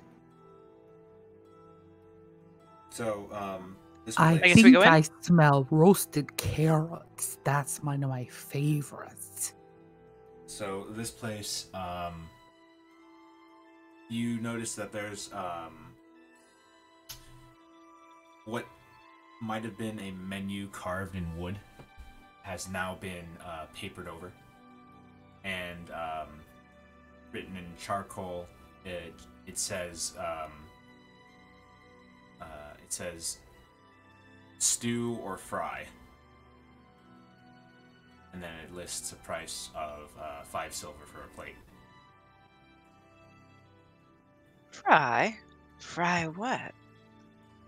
Fried meat, fried vegetables.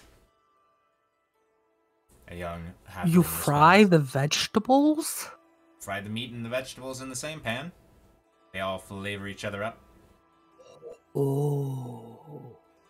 And what kind of meat? He says, oh, just lamb. Lamb some days, beef some others. You have goat? Stoneflame really likes goat.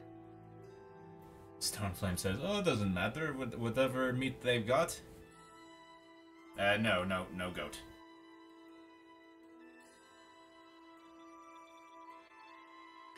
I will take whatever is making this restaurant smell so good.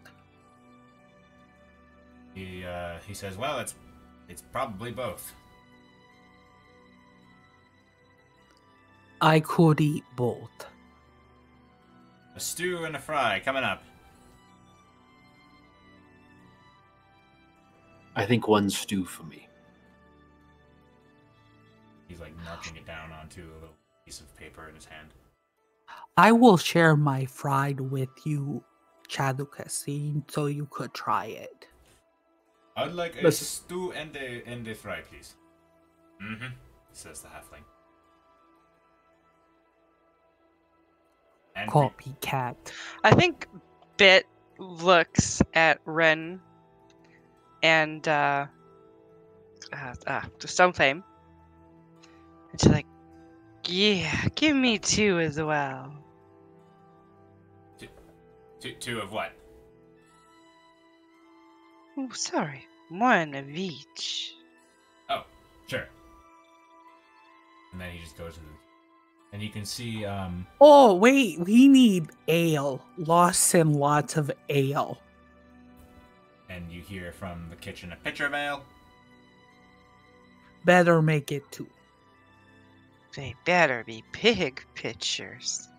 So this place is like a hole in the wall. It's one of those kind of restaurants where like it's deep, but thin, if that makes sense. You know what I mean?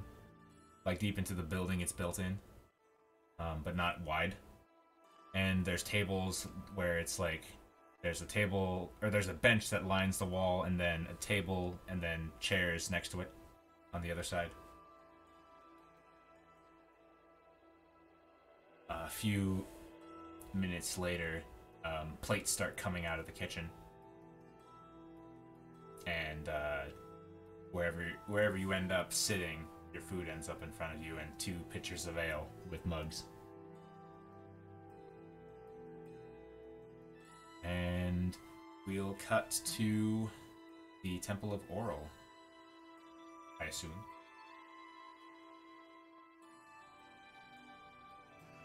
Yeah, I mean, there's not much I wanted to do. Just spend time praying. Okay.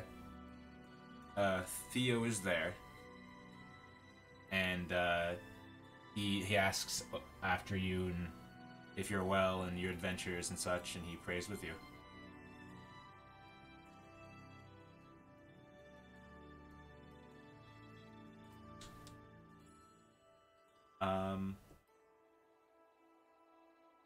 So that's going on. You guys would like to have more vignette interaction back in the restaurant, which we'll call the It's a little hole in the wall, right? yeah, it's the hole in the wall. We should call it the Lusty Duckling. The Lusty? Yeah, why not? Or Okay. or the Bristly Duckling or something silly. The Bristly Duckling, sure. That halfling's name you spoke to, his name is Bristly.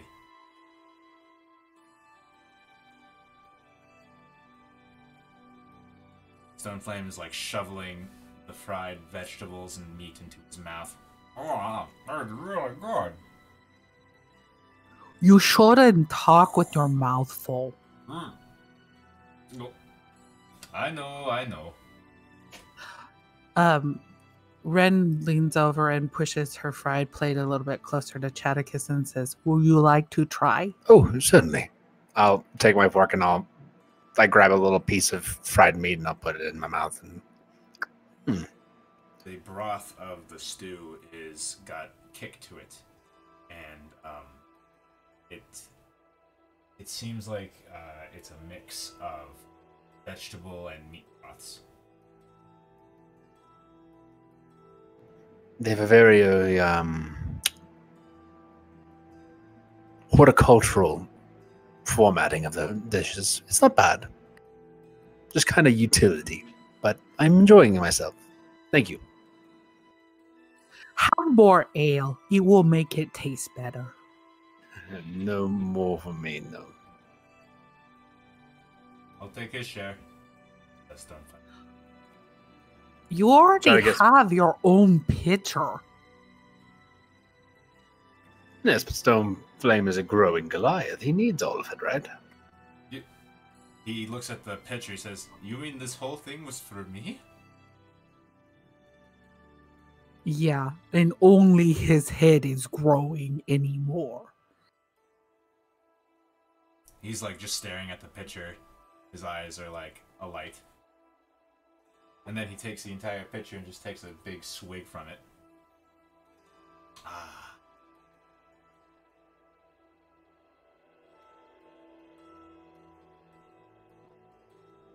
She calls out, "More ale, please."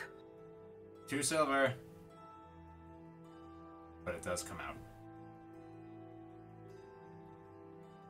And the sky outside starts to get dimmer as you guys are eating and getting a little bit of buzz from that ale.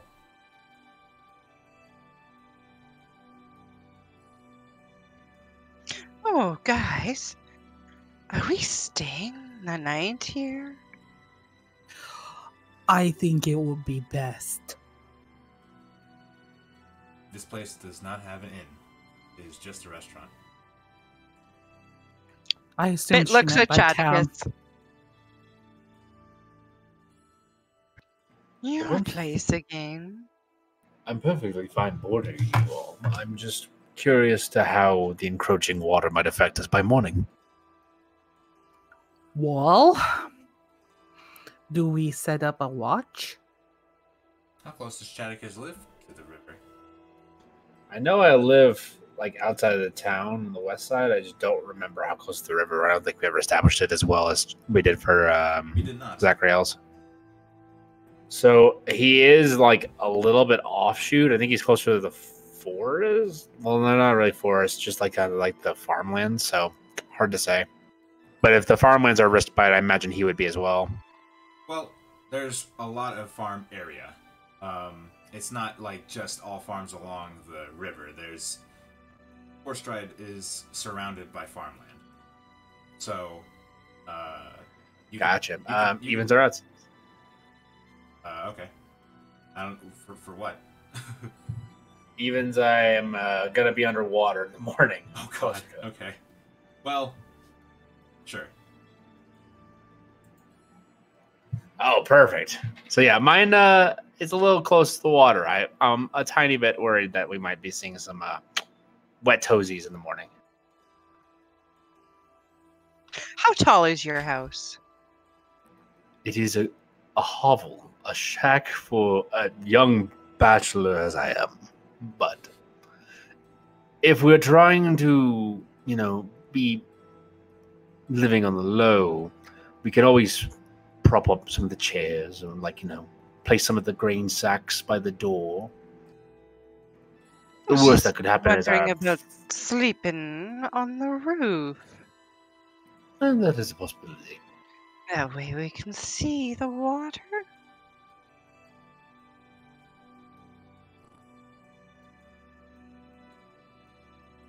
Could we see the river from? Oh, quite easily over the hillside, yes. Yeah, you can see the river. And you. So, I guess we're advancing to where you guys get there. So, the ground, the ground near it is kind of muddy. But just before it gets to the shack portion, the ground is like solid.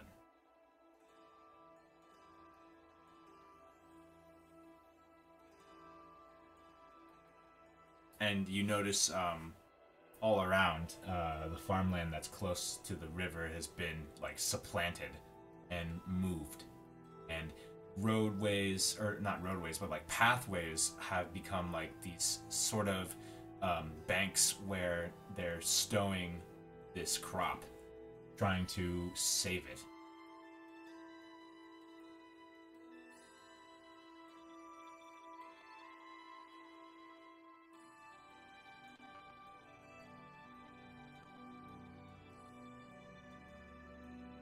But as you're watching it, and into the evening, you don't see the water encroach any more than it already has.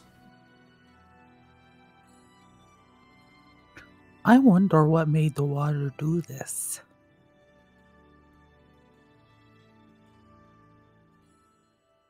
I can't wait to find out, though.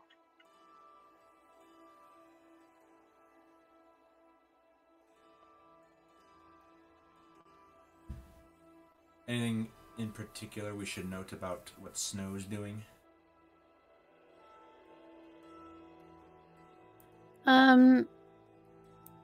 After a while of praying, she will probably go try and find everybody else, like she said she was going to.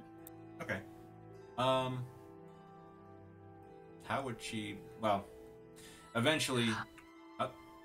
I feel like we would have told the guard, seeing that she was going to her place and then catch up, would have let them know that they would be going to the Bristly Duckling or to a restaurant, and then Chaticus, I feel like, would say he was going home anyways. Most likely. Yeah.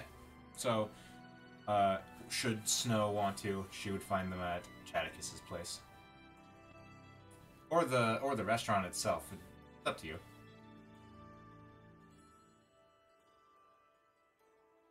It would probably be Chaticus's place.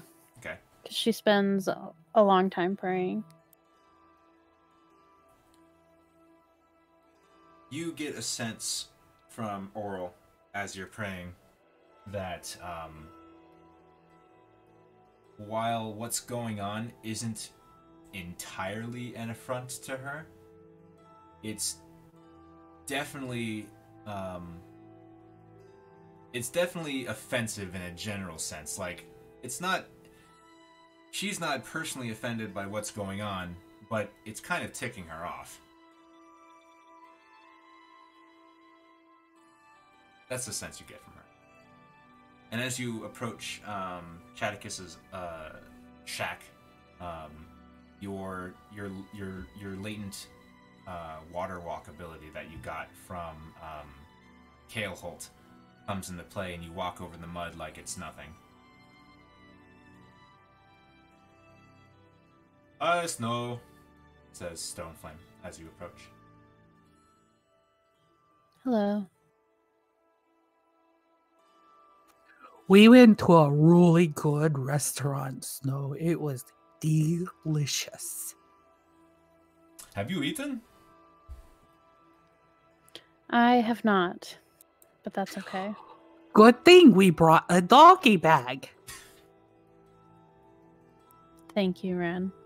Is all well at your temple?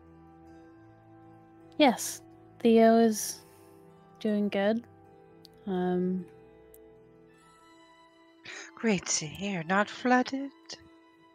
It's not flooded. No.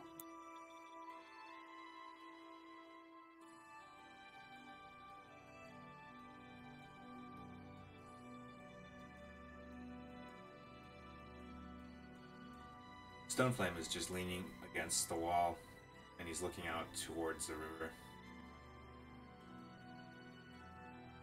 Chad, I guess, is going to do a little bit of tidying up, and then, aside from that, and start turning it in. So did we just have a long rest? You're about to have one, I think. Oh my god, I thought it was morning. We have not passed the night yet.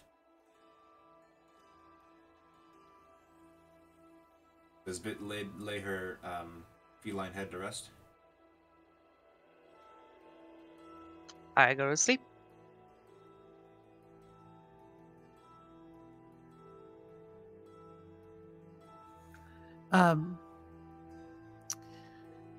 Ren just kind of spreads out on her bedding in the garden like she did before. The ground is a little softer and a little wet. It's okay. She's a Goliath. Okay. She is resistant to cold damage, so this is like a walk in the park. Waterbed.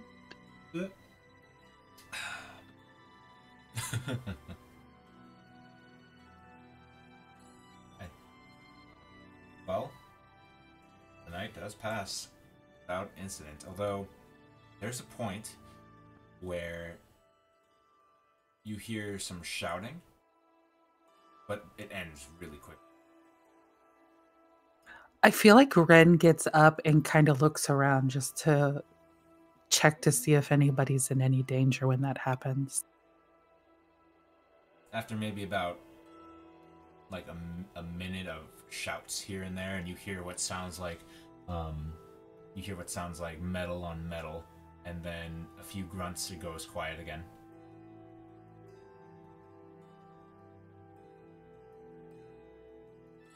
And then you hear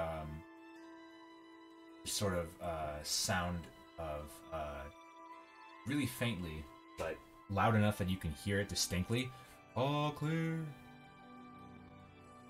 When she hears the all clear, she just lays back down and goes back to sleep. There's no other incidents through that. Go ahead and give yourselves a long rest.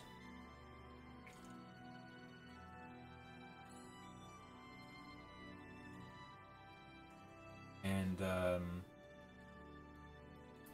morning arises.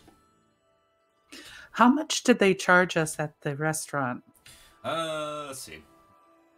I don't want to do math, so I'm just gonna assume that all that food and booze cost 5 gold. Okay.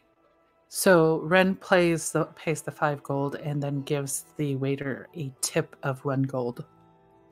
Oh, thank you kindly.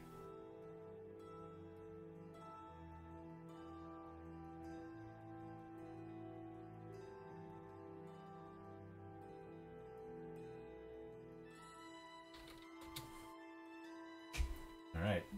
Morning comes, and fortunately, the water does not encroach anymore, but it is still flowing very fast in the river, and the banks are still overflowed.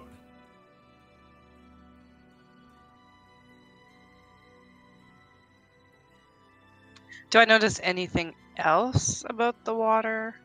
It still smells like seawater. Like a subtle seawater.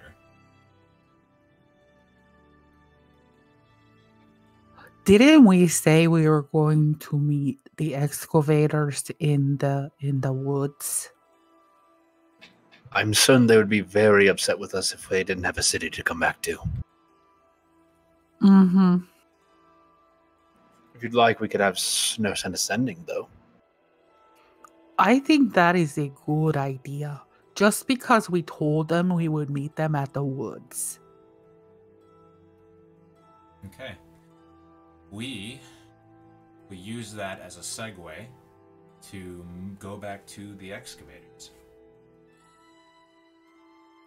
And I also think I'm going to... I'm not going to save that for next. So,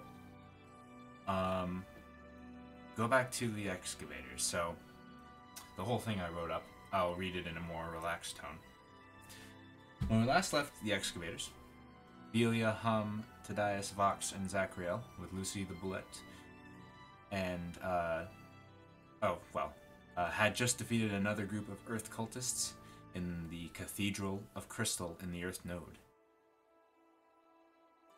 After spending a few minutes dusting themselves off, Rook, who had been hiding in the stone with his ability, re-emerged, and he informed the group that he had found a small pocket of air the party could rest in. He also found that the next room, despite it being of natural stone, was inaccessible to him with his stone meld ability, which indicated that that the stone was from another plane, likely the location of the Earth portal. The group opted for only a breather before venturing into the next chamber. Within this room, the excavators found a host of evil elemental creatures, a few cultists, and Mirage standing near a massive shifting monolith. Using what power remained of evil Earth, Mirage created a gauntlet for the excavators in an attempt at a war of attrition. The heroes fought through, felling mighty elemental warriors and trudging through mud from above and below. Tadias, taking lead, took the most punishment, and in the end, he was knocked unconscious by Mirage. Hum was able to heal him, and he handed Iron Fang to Zachriel. As Zachriel approached the portal, none other than Ogre Mok peered through, still unable to cross. He impotently shouted at the excavators, but Zachriel did not delay in throwing Iron Fang at the portal, destroying the gateway and the weapon. The destruction of the portal created a localized earthquake, and only moments after the party exited the chamber, the ceiling of it collapsed. It was then that the party allowed Rook to show them to the small pocket he found, and they took a short rest, as he left to scout a bit more of the Earth Node. With this, it was a simple matter to leave the place. Back in the Nexus, Karg and Maul were surprised to see the party had survived. Hum informed the giants of the bullet pups in the Earth Node, and the two immediately pushed themselves down the cavern corridor. The excavators made a quick escape from the Nexus and back to the defunct Earth Temple, now Enkeg Nest. So we're going to do a little bit of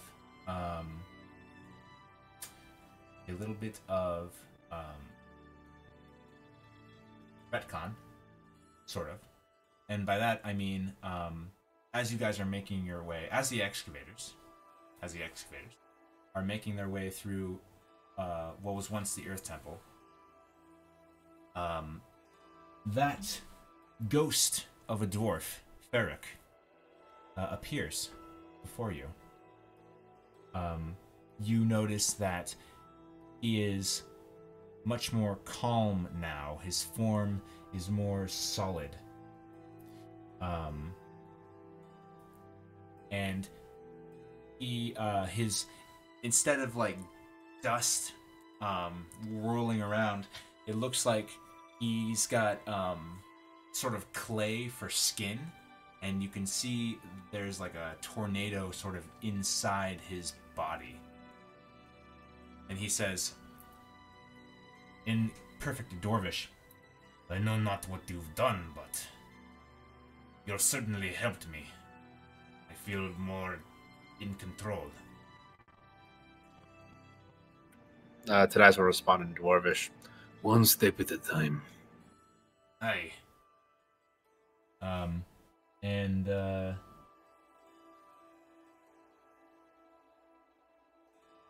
he says, he kind of like strokes his beard and he says, "I know we've seen each other in the palace quarter of Belsamar." He says, "But tell me, what else have you seen of the old capital?"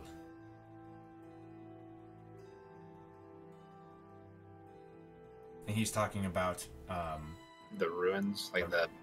yeah, all the temple ruins. Tadias kind of puts this together. I do my best to explain what we've seen, because I think we've visited every single one of them at this party. You actually haven't. We haven't. The excavators Let's have see. not been into the water one. GTF has, though.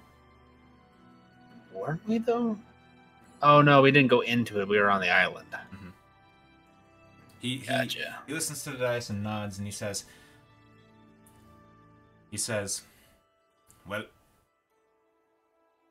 the dwarves of old, I know that they will wish to assist you in this quest to rid our ancient capital of the elemental incursion." Says, "Have you seen any sign or name of Hendrel Fullbreaker?" And that actually does ring a bell to Tadias. Player refresher. That is the tomb in that safe room in the Fane of the Eye. We found a tomb. It was a room, and it had his remains in it, I believe. Or at least a shrine to him. Ah, perfect. He says, "And did you see his hammer? He has a great weapon that was entombed below Belsamar in his crypt." We did not disturb the crypt. Well, it's not on the coffin itself. It should have been on the side of it. He was very proud of it. He wanted it to be on display.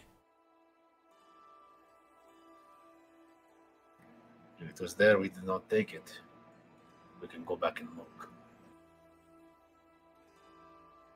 He strokes his chin. He says, "Well, if it wasn't there, then it was probably in his wife's mausoleum.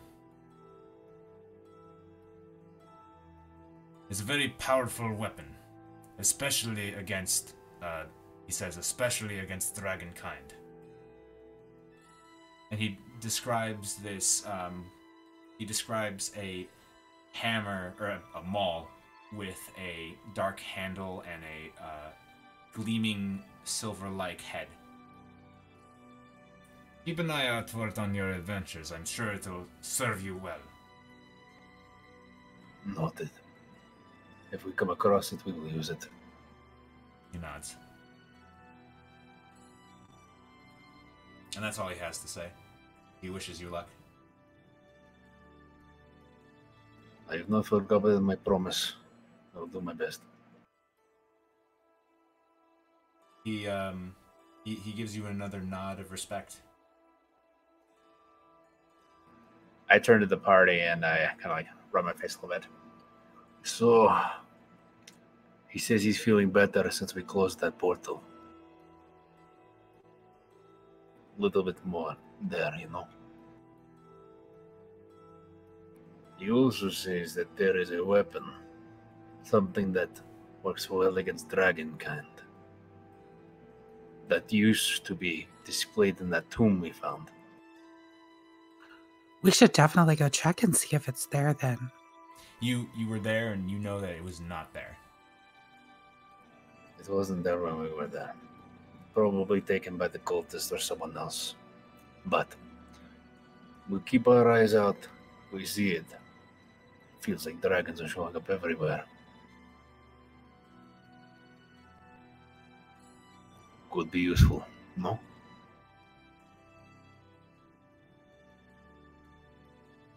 We have to Yeah. come against that dragon, says Zachrael. Certainly. Well, we have one that we need to settle our debts with. Otherwise, we have to go get that item back and start working on the next weapon, right?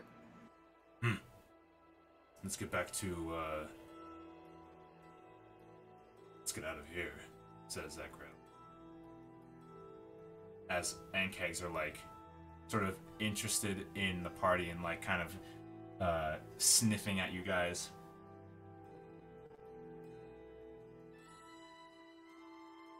And then is when you get to that sort of crossroads between the temple and the way out onto the top of the Mastrag Mountains and the tunnel that leads back to the Sacred Stone Monastery, where you find that scene dressing, where you find that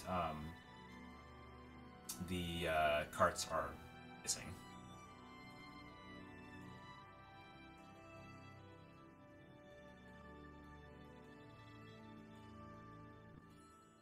I don't like that.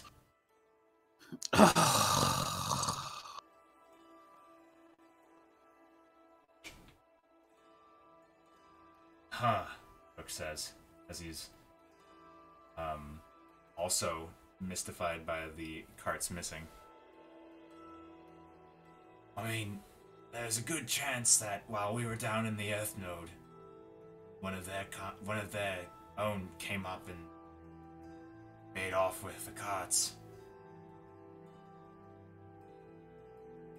There was no way to avoid this. I mean, we have been going back and forth through this cave. You have, anyway.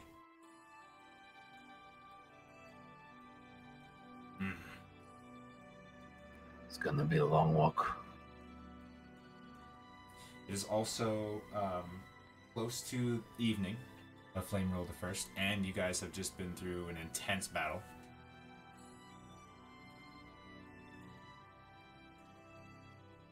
Zayas is gonna vote for just finding a spot to rest and sleeping that night and then start heading back. You can always tiny hut. Tiny hut. I would like that if you are alright doing so. I'll start casting a tiny hut wherever is convenient. You cast the tiny hut where it is convenient, and Lucy doesn't fit, but she finds a little nook for herself. Covers herself in rocks.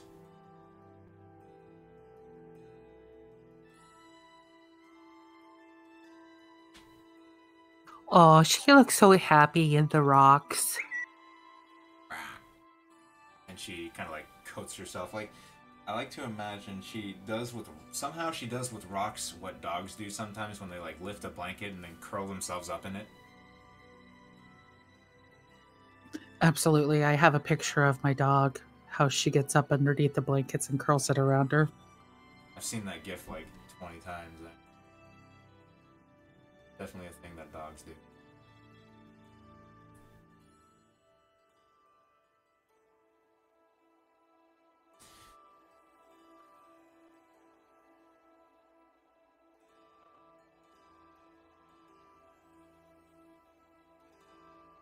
Wait for this next bit might take longer than a half hour. Would that be okay with you guys, or should we wrap it here?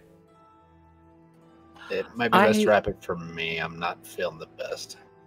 Uh-oh. I also have to put my daughter to bed at 8:30, so Oh, okay. Well, then it might. Mine's just a headache thing. It's just been this whole time. It's just trying to keep it up. Okay. Well, then we'll end here. We'll start with excavators next week. Thing will happen, and then we'll focus on GTF. But I do. Good. I do Bye, wanna wait. Joy. Wait, don't leave yet. Well, I'll end the session. Bye, Joy. Yeah, bye, Joy. bye, Joy.